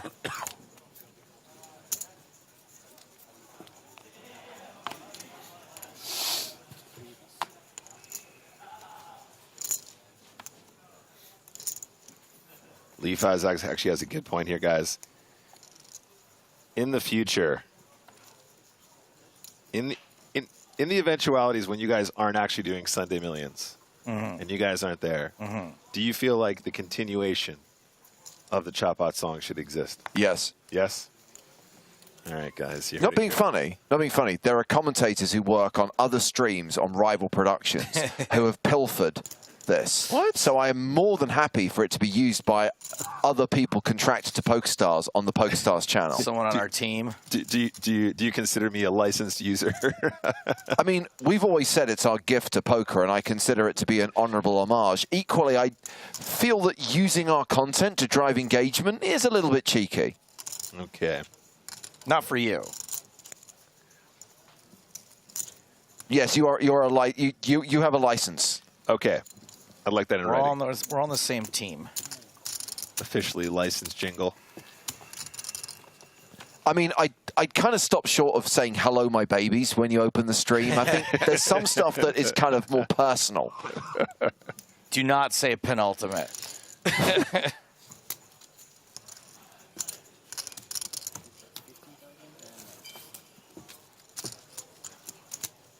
Wooly says, I've never heard anyone else sing it. That's because you're loyal, Wooly, and you only watch us.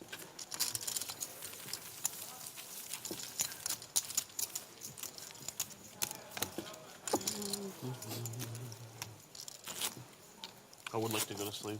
I'm very much looking forward to going to sleep. You and me both, Parker, you and me both.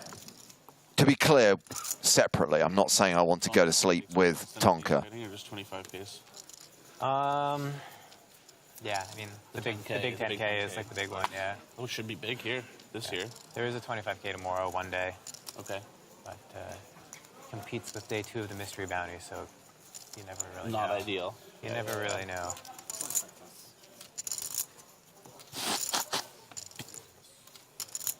Yes, Nick is allowed to talk about snowmen's, always coming 7, ace on the... This is all stuff.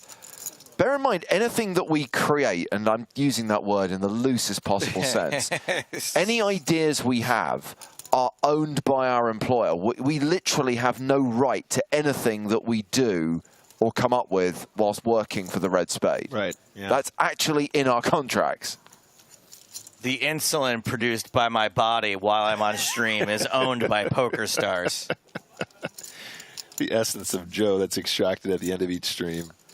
And to the person who asked about Danger Zone, I don't really think that referencing a TV show that's referencing a movie is really owned by anyone on this production. I couldn't possibly take credit for that.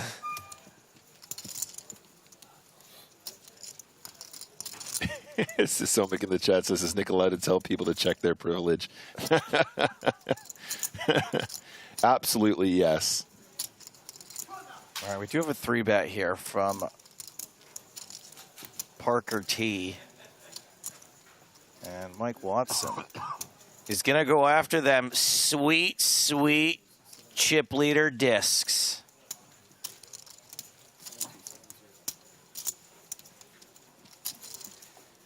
Those sweet Tonka dollars. 4 Bizzle.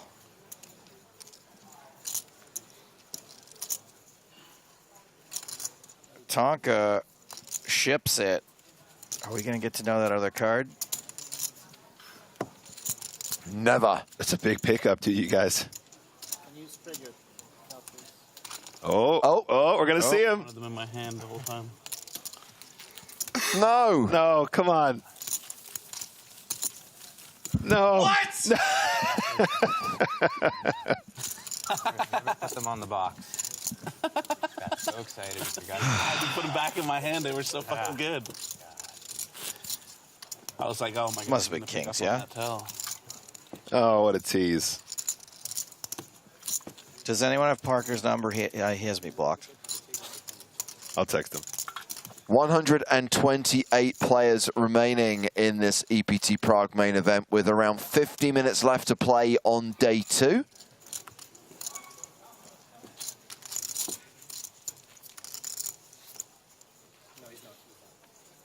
Ah, new players arrived at the table. This is Dmitry Shepkin. Not dealt in this hand.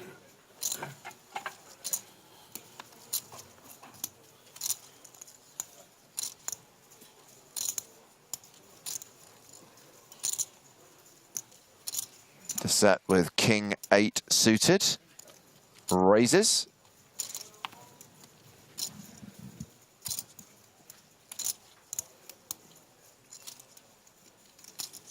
Everybody loves a good Jack 9. Jack 9 suited is a very, very pretty hand. I prefer it in diamonds personally, but strawberries is good.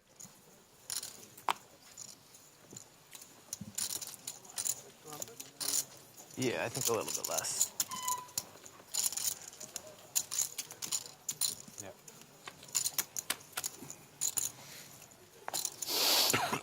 Okay.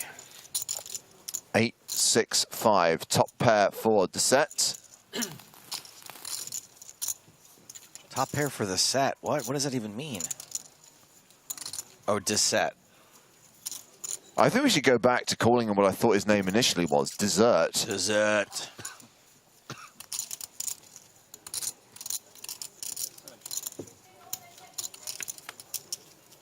The turn.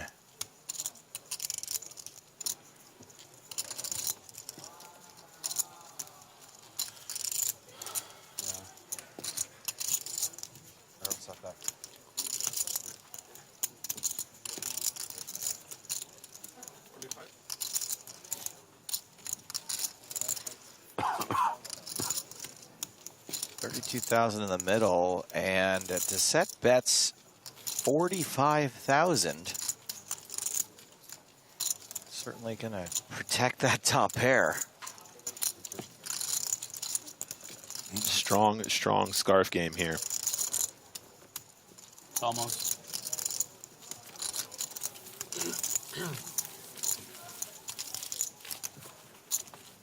Do you have, are those big chips? Big guys? Oh, small guys? Big guys or small guys?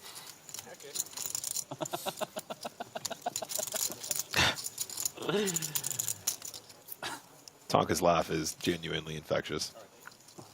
Yeah.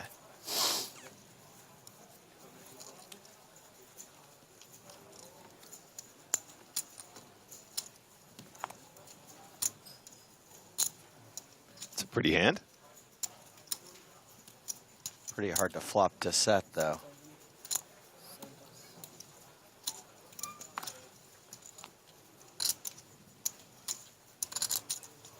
And those clubs are no longer any good.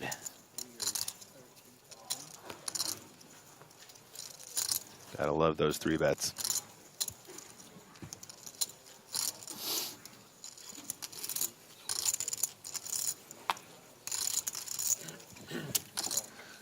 Tonka trying to get this heads up versus the UTG +1. Oh, hello. Goodness. Not going to happen. Flanzel.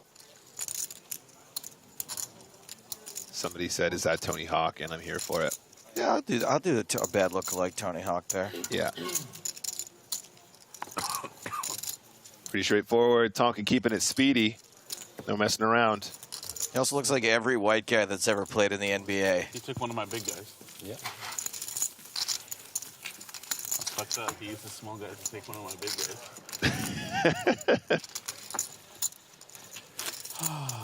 Flanzel just rips it in there. There's a lot of chips. Flanzel.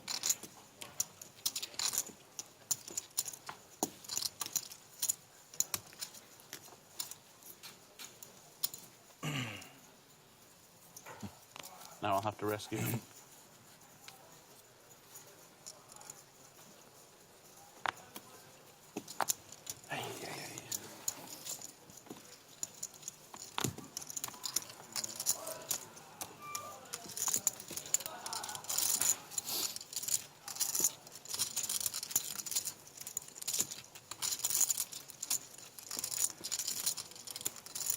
If you saw how many bags this guy checked in with, you'd know his real name is Schlepkin.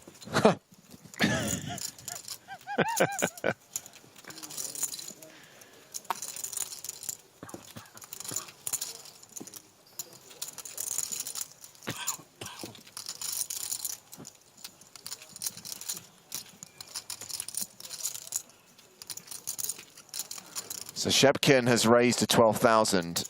Bahayov flats on the button with ace-9. Flanzel. Flanzel. Yes, he's done it again. Got them both dominated. Great spot to re-raise. Huh. It's relatively small here, isn't it, guys? For a squeeze. Looks very, very inviting. Did feel that he kind of just grabbed some chips and said raise without considering the re-raise size. Yeah, I was kind of, when he had the kings just now as well, James, kind of a haphazard just snap jam for a very significant number of chips there. Not too much thought given, even though he was on the deeper side there to start the hand, excuse me. Flanzel, I mean, this is inviting. If I had ace-9 suited on the button here, I'd be tempted to just peel one here. It's really, really not that much more when you consider that there's already the dead money of the initial opener as well. You're getting a really fantastic price. Do not question Flanzel's Planzel. Okay. This table's not very sturdy.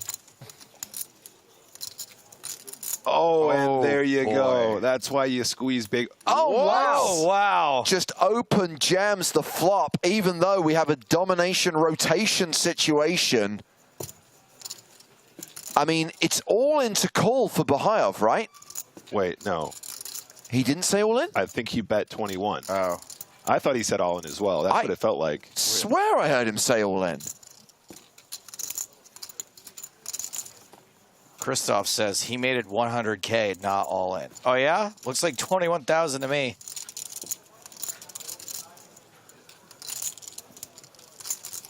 Explains why Buhayev didn't snap call.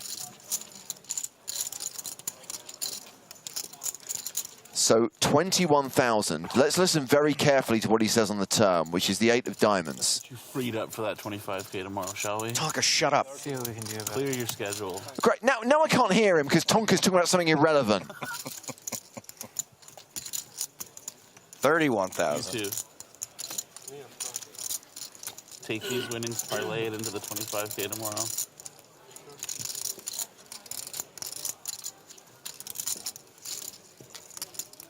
I mean, if ace-9 just flats here, going to be a pretty easy all-in on the river for either the initial 3-better or indeed if it goes check on the river and Buhayev wants to put the rest in. Honestly, I don't really see much value in shoving the turn here if I have ace-9. I'm not really that concerned about him having a flush draw or something like that given the action here. I feel like he's probably a lot more likely just to have an ace that you have crushed, or maybe kings, maybe queens. Ace is obviously very unlikely, but that will be part of the range in this situation. Fellow Mega Old is right. Everyone very tired. Just makes the flat leg. I really, really like the call here from Bahayev. And that's one of the reasons why the play really slows down now. Everyone's just knackered. Yeah. And the river. It's a 6. A very, very clean run out for ace-9. You are feeling fantastic. 51. Okay, I clearly heard him say 51. Interesting bet sizings. 21, 31, He likes 51. his ones. Yeah, he likes a 1 in Maybe he's there. trying to get rid of the smallest chips. I feel like the bet size here might be a tell, though, guys. If you have aces, or you're not going to go for all of it when SPR is less than 1. At 5 ace-9, I think I'm feeling pretty good that I'm not running into like the Omega cold deck where he's got aces, and I think I feel really, really good about the rest of the hands he's going to have in this situation. I know it seems obvious, but you do need to have these considerations in your head, given the smaller 3-bet size. There it is, all in. Count. Do not ask for a count. Well, we established on the flop that Flanzel has Bahayev covered. So it's 115,000 to call. Flanzel has 193K.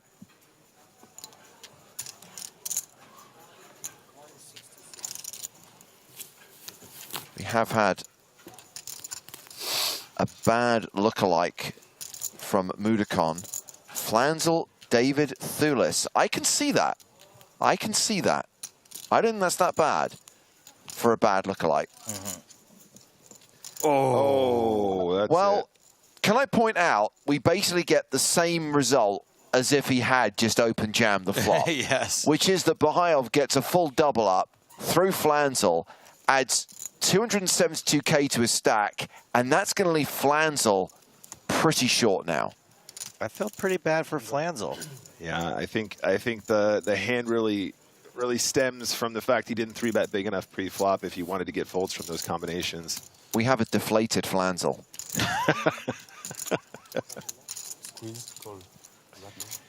Yeah, you got to look out for those squeezes, guys. When you're squeezing, there is additional incentive for the button to call because there's so much additional dead money in there. Now, obviously, it is a bit of a cooler. It came ace high, and he's got ace-9. I'm not being results-oriented in saying that. I think that just genuinely you got to have a bigger 3-bet size to avoid some of those more ugly situations like that. But very unlucky for the ace-queen there, and a huge pot for Nazar. Up to 104 big blinds now with 125 remaining. We also had a bad lookalike for Bahayev, by the way, from our very own Stat Trick. He looks a bit like Freddie Flintoff. Yeah, need a few more big guys to complete the million. Again, I see it. The caveman? Just a couple. Just honestly, just Mike's. Just his. Yabba Dabba Doo? No, the Top Gear guy was taken to hospital recently. The shop is closed. Yeah. Well, yeah, if they're driving their cars with no shoes on, using the feet to pedal them, of course. The Flintstones.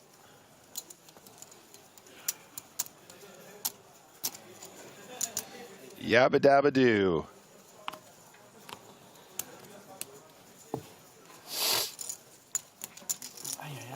Sniffles towards the end of the day.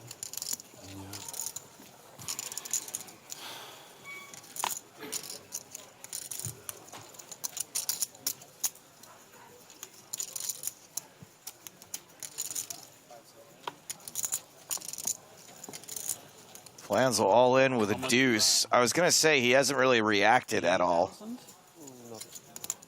But I'd say that there's very few hands that this is not a tilt shove right now. Gets it through. Yeah, he did seem pretty shook after that hand. The lack of reaction bothers me more than if he didn't wince. Yeah, last level, yeah. Some reaction there now.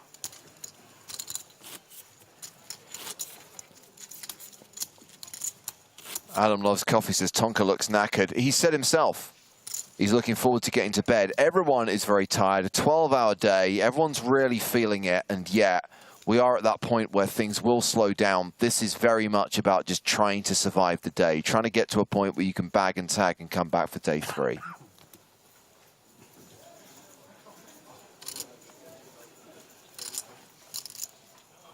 Pocket 5s for Shepkin under the gun, +1.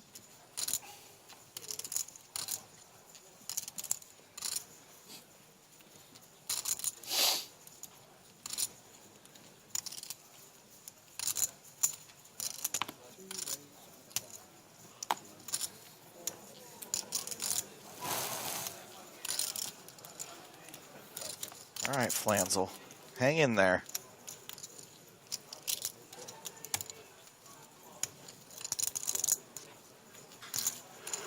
Shepkin's made it 11K with 5s. They're set on the button with Queen Jack. A no-go, not on the button. Mike Watson folding the small blind. Tonga, tonga. In the big blind has kings. Oh, Lord. I was just about to launch into a speech about how Tonka's never folding his big blind. I wouldn't even raise his big blind with 2 5s. And now he has got the proverbial it.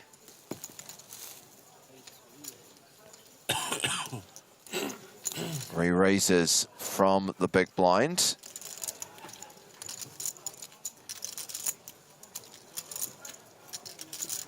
Wow. Now, Shepkin, don't pull a Flanzel here.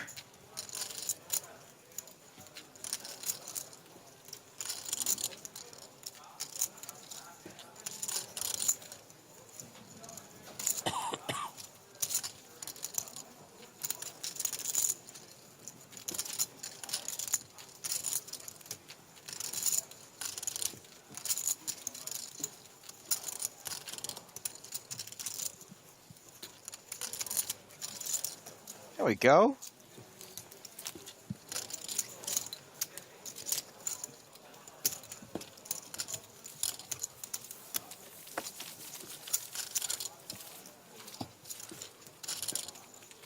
Folds the 5s. More chips for Tonka. Still among the tournament chip leaders in the closing stages. The last 30 minutes of day 2 of the EPT Prague 2022 main event.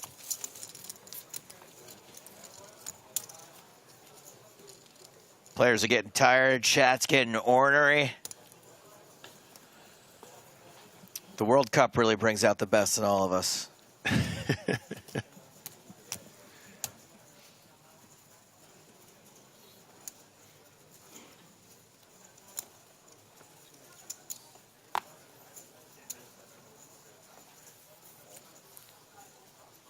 Fella Mega Old says, I personally don't like pockets. 84, 89. I would suggest maybe wearing a skirt. Lots of women's clothes don't come with pockets if you hate them so much. I mean, you could always just get a standard pair of jeans or slacks and just sew the pockets shut. Close them up, I guess, is one way to do it. Chat, if you're looking for Christmas presents for this guy, cargo pants are not the answer. Do not get him the cargos. He hates pockets.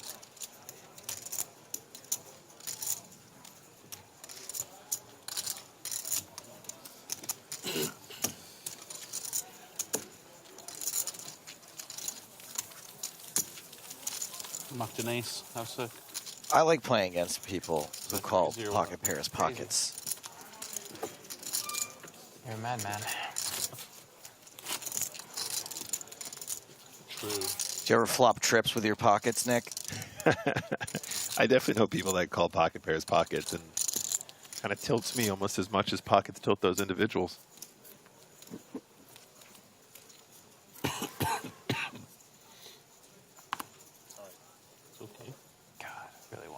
That 6. Look at this one first. Dana, I didn't say anything against cargo pants. Okay. Don't point your accusations at me. Now I'm getting accused for something that you said. No, Nick said it. What? Nick said don't get them cargo pants. Oh, yeah. Now, cargo pants are very, very, very useful when you're flying Spirit Airlines and they charge you to bring a carry-on bag. I'm just saying, I was thinking about clothing that had a lot of pockets. Cargo pants got a lot of pockets. I don't have a problem with cargo pants, guys. I'm okay with cargos.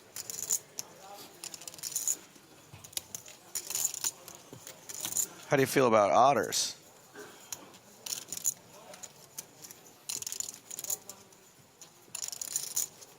Very sweet creatures. So, Bahayev has raised with King 9, flattered by Dissett with 9-8 of clubs. And we are going heads up to the flop. Ho ho, hello. It is crunchy. King 10-7 with 2 clubs. Straight draw, flush draw for Dissett. 52% equity, even though Bahayev is ahead right now with top pair. That isn't a ridiculously spicy flop. Bahayev checking to Dissett, who's in position. He doesn't have Dissett this time. He's got the world, though. He does indeed.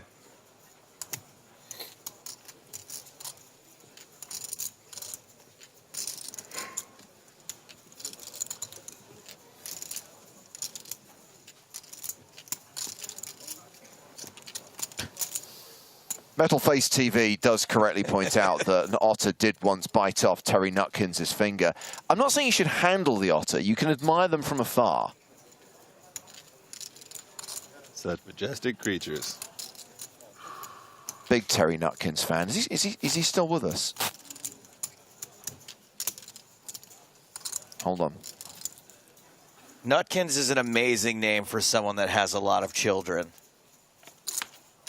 There you go. Easy game. All of it. Interesting. To Would you like the straight or would you like the flush? To set on the turn, deciding not to continue with the semi-bluff. Maybe he thought the ace was a turn he might get check raised on once in a while from the earlier open of Bahayev. Really sad to learn that Terry Nutkins actually died 10 years ago. He's only 66. Wow. Great. Now I'm going to be depressed for the end of the stream. Yeah, it was definitely cold down there yesterday. I think Bahayev knows in order to get paid here, his opponent needs to have probably a king or an ace. A lot of the time, might be tempted to go close to full pot, something like that, maybe even more. Although, I imagine that the check on the flop. How is it in Toronto right now? Say 41, I think, something like that. I think like There you go, 41K. Supposed to be like a snowstorm tomorrow. Okay. Hopefully it's gone when we get home. Bahayev, we saw hero down with second pair once before incorrectly. Not that they can tell. Yeah, I mean, Nothing, right? part of the value of Dissett checking the turn here might be to inspire Bahayev to call a little bit more frequently when he does actually make a draw. Bahayev might be thinking, well, he's probably going to bet a flush draw on the flop. He'd probably continue this turn, something along those lines. Might be tempted to hero here for sure. Okay, makes a good fold. I like to lay down.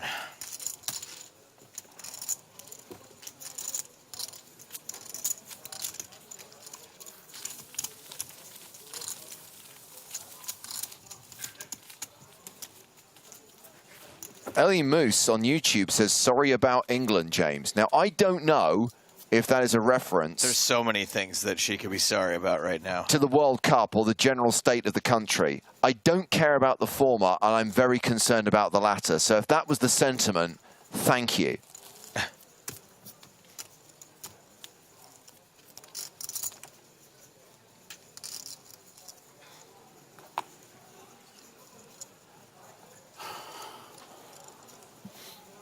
The guy with 499K. Very pretty hand here, UTG. Love to see an open here.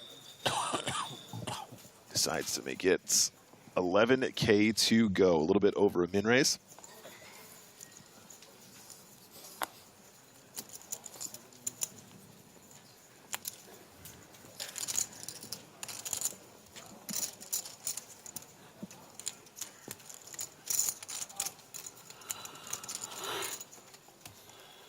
going to reach for my phone. Poor Tonka is trying to get a conversation going. Nobody's having it though, are they? Just talking to himself at this point.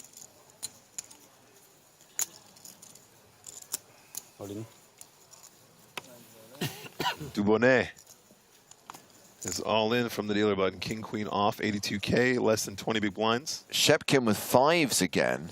So the all-in is for 82. Shepkin's got a stack of 313,000. I think this might be one of the easiest folds in the history of poker.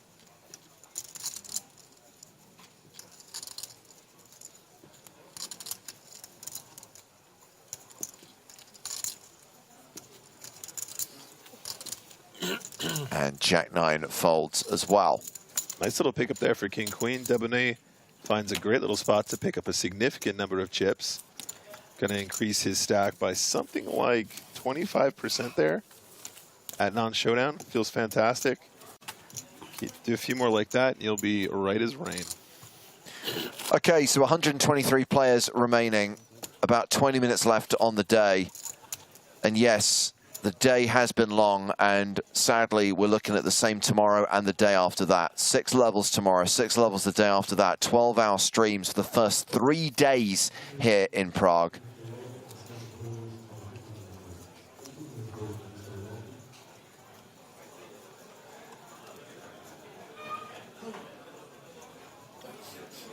Wanzel.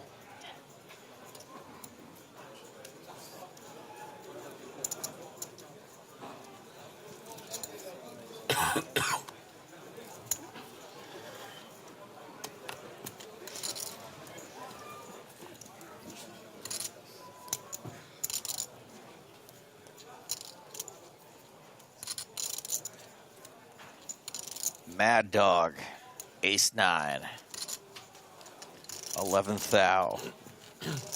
Big blind.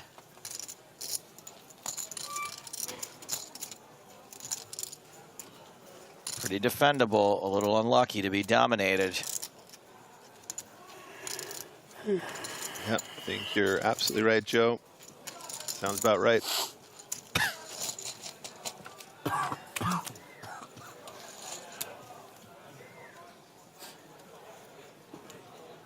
Hard to get in trouble with Queen 9 on this board.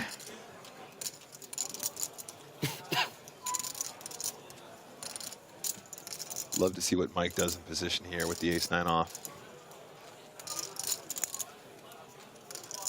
He's got one of those combos that does have the gut shot. You don't really want to get check raised. Your opponent's going to have quite a lot of this. Looks like he won't get the opportunity to continue, though. Bahayev wants to lead deuce 4-5. I mean, for that size, I'm pretty sure Watson is never folding, though. You might even get raised sometimes. Potentially. Raisy daisy. I mean, if Watson thinks that he's leading with a 5 or a 4 or a deuce, he's got a gut shot and 2 overcards. It feels pretty good just to make a call here every time. Yep. It's a very small lead. It's strange that people choose these moments to do something a little goofy against one of the best players in the world. You know, I'm not very well versed in what the leading range is supposed to look like on 5-4 deuce, but I feel like that is unconventional with a combo like Queen 9 off. I could be wrong. You say goofy, I say unconventional. Point is, it's Mike Watson. Yeah. Do you think you're gonna trick him? You're just gonna fold ace king when you fire? Yeah, I don't know if he had a bit of a plan in mind here. Maybe if it came a heart, he would continue having the 9 of hearts blocker. I'm not really sure. It's difficult to pin it down, but definitely something I would consider a little bit more unconventional. And as you're pointing out, against somebody who pretty much wrote the book.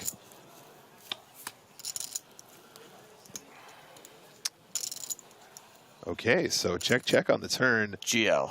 I mean, this is a pretty good board for ace-9, right, Joe? Pretty good board, unless Bahayev does something really, really unusual here. I think probably Watson's good enough to make a lot of calls if he does decide to bet this river now.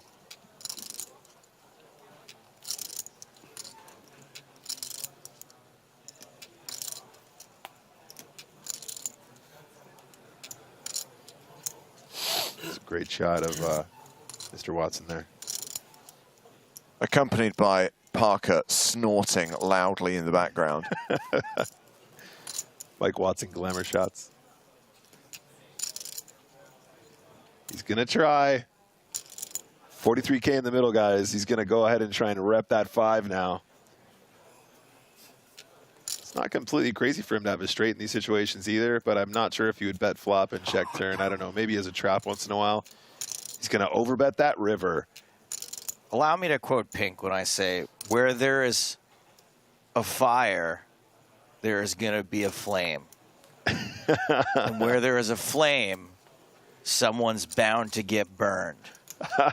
But just because it burns doesn't mean you're going to die. You got to get up and try. Nice work. Boom. Very good. Very good from Bahayev there. Very, very good. And I think that is a reasonable story. Honestly, I think that it's reasonable for him to lead when he has made hands on that texture. Definitely some top pairs, maybe even some straights. And I think you might slow down on the turn as both a trap, but then also, you know, if you're concerned about him having a king, but when he checks, you know, he probably doesn't. And of course, very good river to have the overbet there. Love to see it. Is it last level for today? Jesus Christ, I hope so. We're not playing any more after this, are we? They give me something good. Once in a while, they give you something good. Yeah. And then I usually don't fold. But When it's not good. when it's not good, or sometimes Tougher to when call. it's like only okay. Only okay. Yeah. When it's bad, sometimes when it's okay. Sometimes even when it's like pretty good. Not to you, but Yes, Bill. Bernie the Lizard will make an appearance tomorrow. The shot clock will be in play from the start of day 3. Pretty good is relative, right? very well. Yeah, I mean, I went all in with just 2 pairs when you had 3 of a kind. Right? Pretty good hand relatively. Very good. Oh, God, these simples really getting me. Flanzel Oh, all in with King Jack, and Shepkin has got ace king. We are likely to be shipping this pot to Shepkin And king. unless Flanzel gets pretty lucky.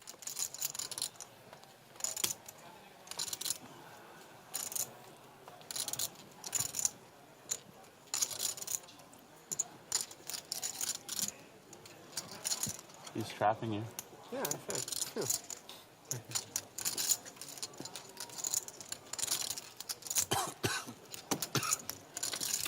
Okay, but can be a problem. An ace high flop.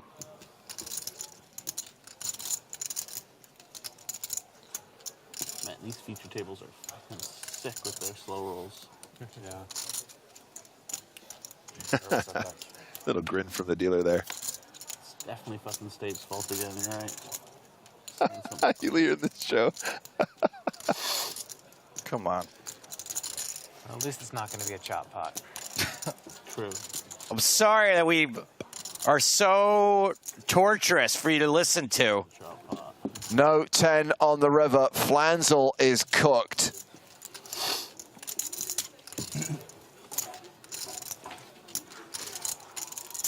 And I tell you what, Parker, I'll cut you a deal. We'll speed up all in hands. If you stop sniffing and snorting and coughing and spluttering for the rest of today. Yeah. Hans Flanzel cashing out for just shy of 10K. 121 players remaining now. Sorry we had to go and make poker entertaining all these years. So sorry we're out there on the front lines trying to inspire more people to take part in your game. Dmitry Shepkin up to 426,000, 85 big blinds.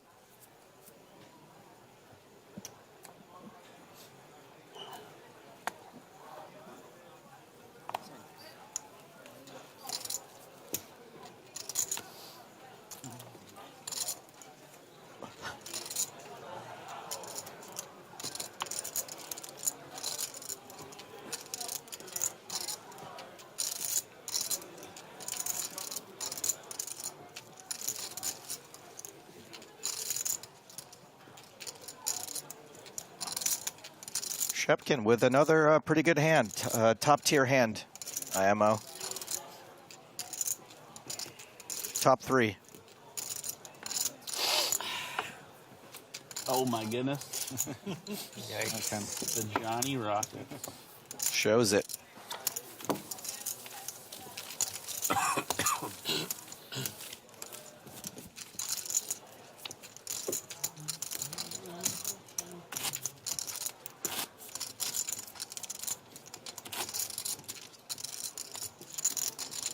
Should we be concerned for Parker's long-term health? Yes. Are we worried that, like, Spraggy's keeping him in a cold, damp basement? And actually, this could be, like, you know, serious health problems, not just a little sniff. I'm sure nothing would make Spraggy happier than if Tonka went outside occasionally.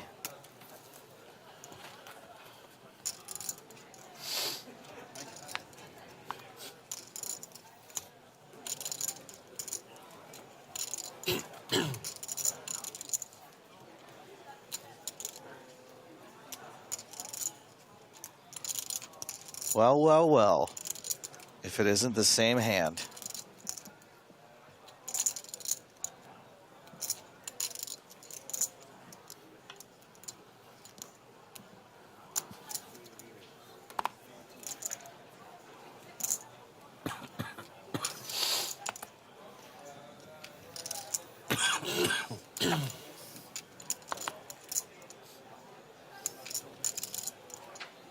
What is it? 35. How much do you have, Bo? You have 300?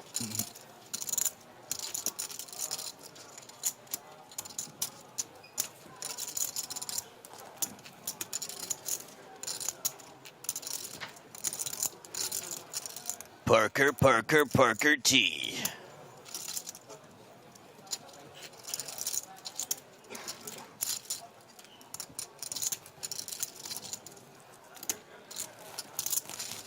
Ooh. Yeah. Tight fold. He folded just because he didn't want us to sing the song. Ah. Man. Worthy of a tight fold, to be honest. Some of these amateurs just want to make it to day 3. Perfect. Huh?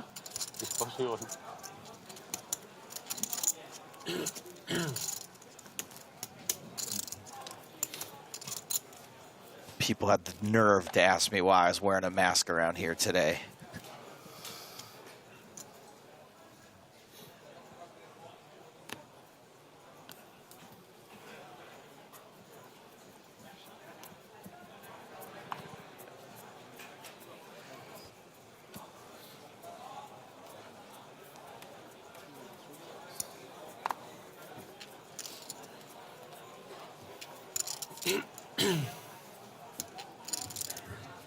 Buhayev.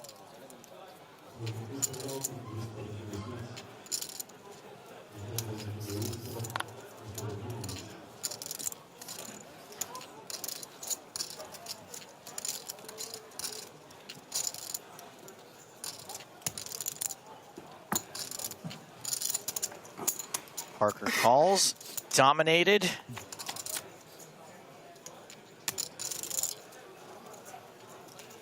Interesting flop. Immediate gut shot for Parker.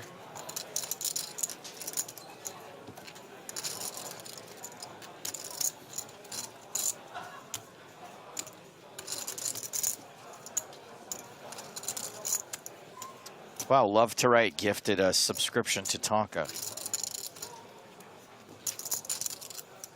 No. Very generous. You have big chips or no big chips? Sorry, I'm super blind. Sorry for asking. Wow, maybe Spraggy really doesn't let him out of the basement very often. Just living in a dark cave. He's just becoming a mole rat.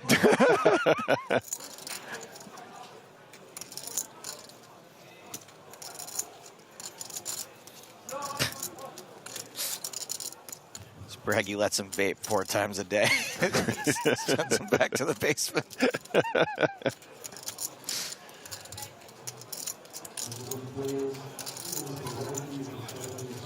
And Parker with the old gutter ball raisy daisy. Gutter ball, raisy daisy.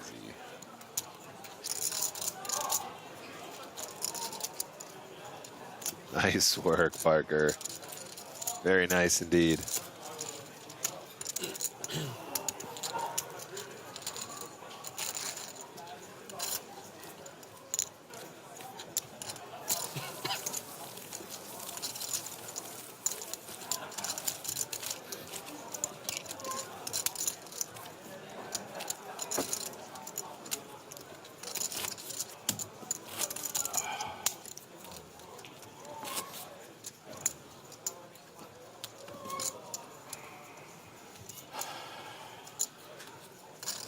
We're getting close to the point where they normally pause the clock and decide how many more hands we're going to play for the rest of the day. Rather, they'll draw randomly to see how many hands will be played. Stop the clock. I think I heard Parker muttering about stopping the clock.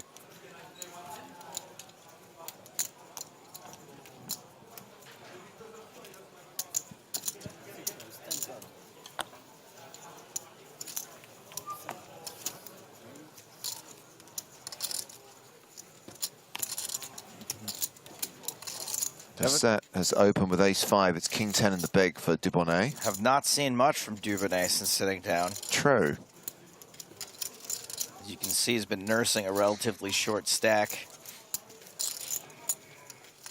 And we're going to see a flop. Try to flop a pair and get the rest in, I assume. That's looking pretty good. Yeah, I think that's a solid flop for king-10.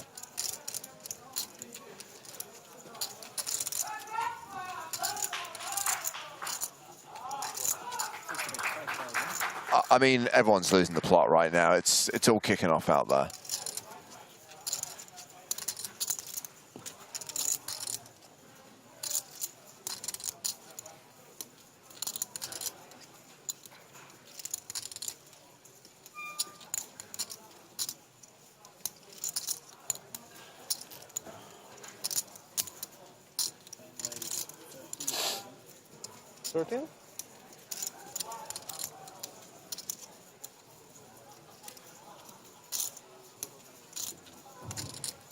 Nice flop here for king-10 off. Yeah. Should be over. Oh. Wow. What? Is that called the raise? Why? I don't know. Figures you're probably not raising that often with a 10.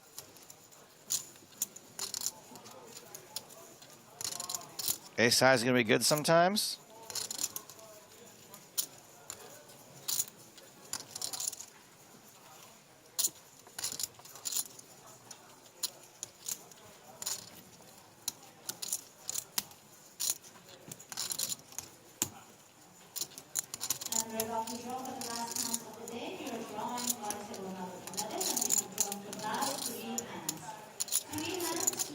Dubonnet betting again, 17,000. Real small. Yeah. Definitely trying to keep. I've got nipples, Greg. Can you milk me? Got him.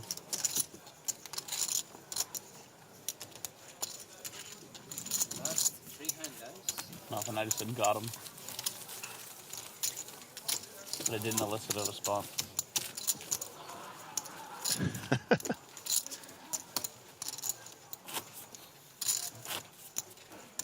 For 3 hands. So they have drawn for the number of hands to be played today. The number is 3. So the clock is now paused and we will just deal 3 hands at every single table. And we are getting a new player for the last 3 hands of the night. Fabian Bernhauser taking a seat at the feature table. Fab. So the countdown is on. It's the first of 3 hands left to play. And then day 2 will be in the books with all surviving players bagging and returning for day 3.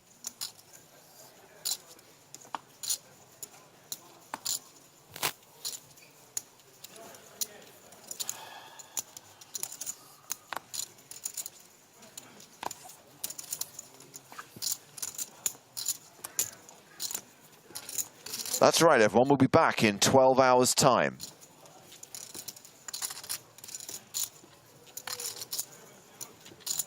What? Sorry, what? Wait, what? Yeah, we're on air again in 12 hours from now.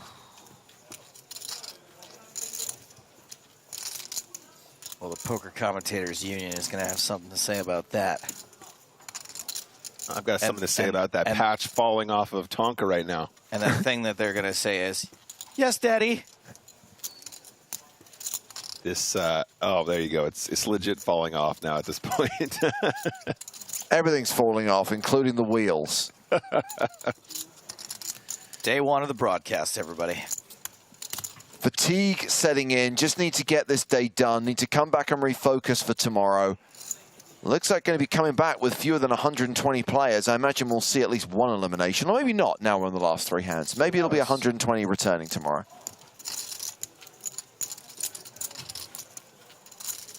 Both players got a whole lot of nutting on this board. Absolutely no clovers in either player's hand.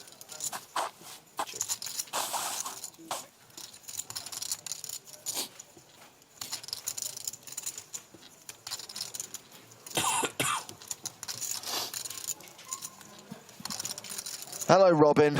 Gets in touch on Twitter, hashtag PokerStarsTV. Says, just popped on YouTube. Was surprised to see you're still on air at midnight. That's a long day too. Hope all is going well. You know it, Robin. You know what these days are like. And we're going to have 2 more of them. 12-hour days on days 3 and 4 as well. Oh, yeah. Joe's here for it because he has to be. Life in the fast lane. I will say I thoroughly enjoyed 11 and a half hours of today's work. Okay, I'm going to give you a little bit of a kind of energy boost or an incentive, if you like. I don't need it now. It's almost bedtime. Sure, but tomorrow, for the first 2 levels of the day, we are going to have the squid with us in the booth. Oh, wow. That actually does put a little pep in my step. There you go. Sam Grafton is going to be kicking off tomorrow's show. So if you join us at the start of the broadcast, that's 12:30 Central European time, you'll have analysis from the bearded wonder himself. Guys, this is the penultimate hand. A round of applause for the penultimate hand. Long old days. Yep, absolutely. The set going to be opening this pot. UTG +2, pocket 9. Please just put a 9 out there so we can end the night on a high note. Huh? Debonair might be tempted just to ship this in. Deset for Deset. Please. Okay, call instead.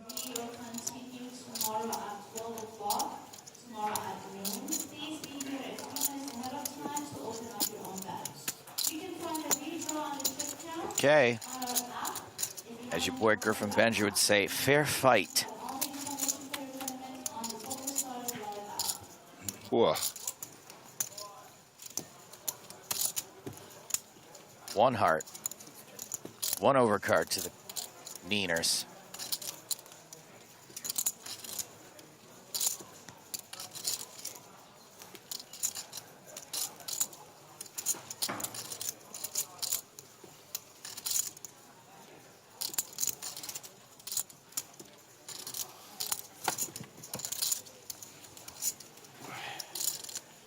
Debonair firing into this pot of 32,000, 11K.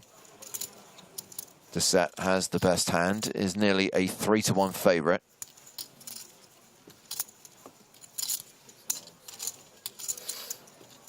Makes the call. Let's have a turn card.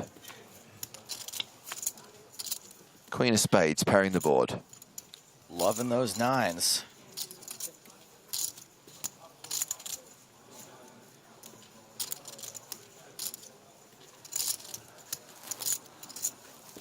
Nines are kind of the queens of number cards. If you think about it. I prefer not to think at all at this time of day. Aren't they kind of the kings of the number cards? Oh, I'm thinking more of like the round top. more visually the queens. You know what I mean? They're more feminine looking. The stars nuts, pocket nines. Still the best hand, of course. This is a PokerStars event. What else? Maybe a little blocker bet size here. Yeah, I love it a lot. It's exactly the size I would like to see here. Still getting value from some stuff, but also kind of controlling the action, getting a little bit of information if your opponent does decide to turn their hand into a value raise. Plenty of stuff that just flats here.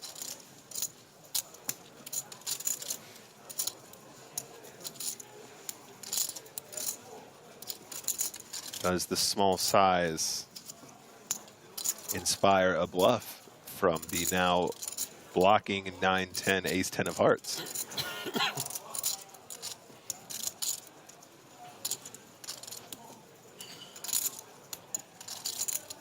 What if he just makes it 50K to go?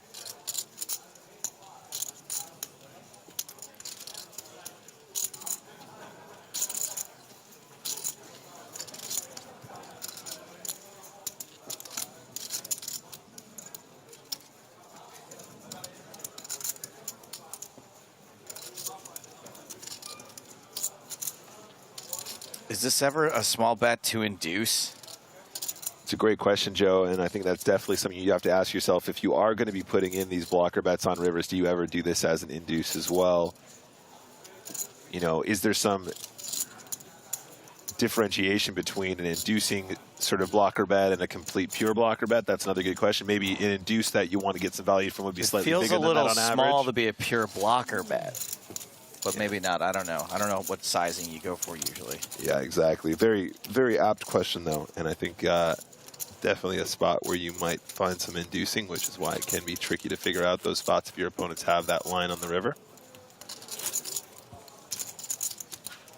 If that was to induce, that's How many more chips you would pretty have? boss. Pretty cool. I like it. Yeah, absolutely. Well, we have dropped below 120 players, down to 118. That means there has been a money jump. It also means this is the last hand of the day.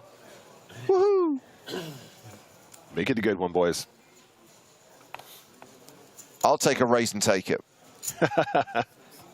Get those chips into plastic. Let's get out of here. Let's come back tomorrow. Let's reset, rested, prepared for another 12-hour session at the tables. This is the most animated I've seen Parker today since he's been on the table. He's looking forward to that bed so much.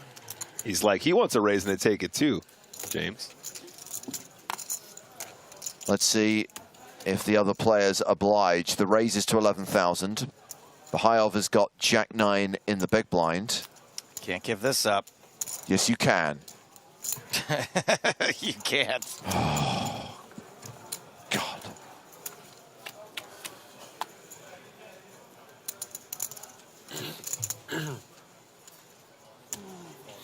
Queen, Jack, 8, middle pair, and a gut shot for Bahayev.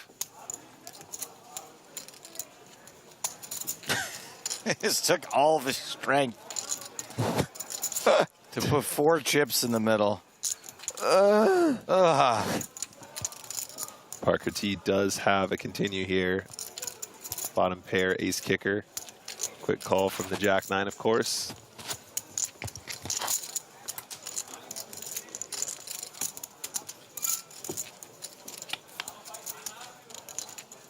Three of spades on the turn. Bahayev close to a 90% favorite. Checks a second time. I know Tonka's got problems, right? His glasses are broken, or he lost his glasses. Yeah, he broke his glasses. So leaning in to see the board, and we'll now see that he only has a pair of 8s. Bahayev has got a straight. Pretty terrible card for Tonka.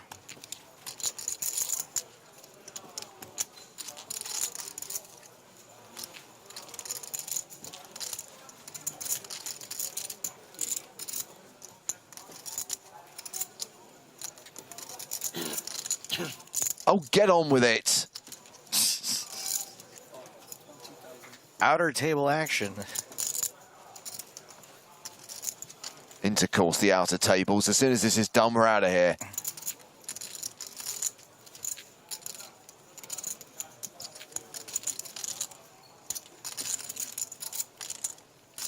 Parker, I quite like you. I made it one whole day without bluffing. No need to do it on the last hand. Thank you. I love the rationale. Should have bluffed this hand. You will see. That's what I was going to do. That's what I was going to do, okay? I was going to go like this, okay? With the best hands as well. 'Cause honestly, terrible. Okay, so that is going to conclude day 2 of the EPT Prague main event. Bags brought to the table for these players to put their chips away for the night. And we are going to be coming back tomorrow with fewer than 120 players.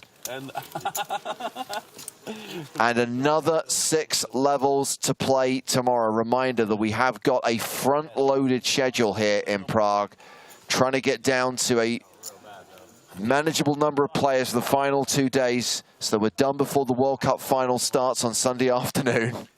If I can have a very quick interject here, Parker did confirm he had ace-king suited in the hand where he 5-bet jammed against Mike Watson earlier, where we got the tease.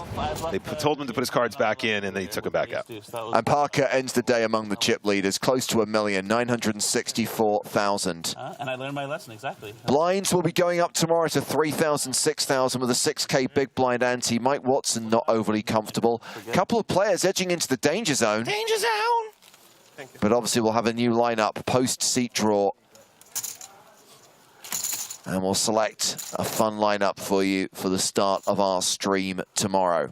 A reminder of what they are playing for, or rather what the top finishers will get in this record-breaking Prague main event. 1,267 entries, prize pool of more than 6.1 million, a first prize of more than $1 million.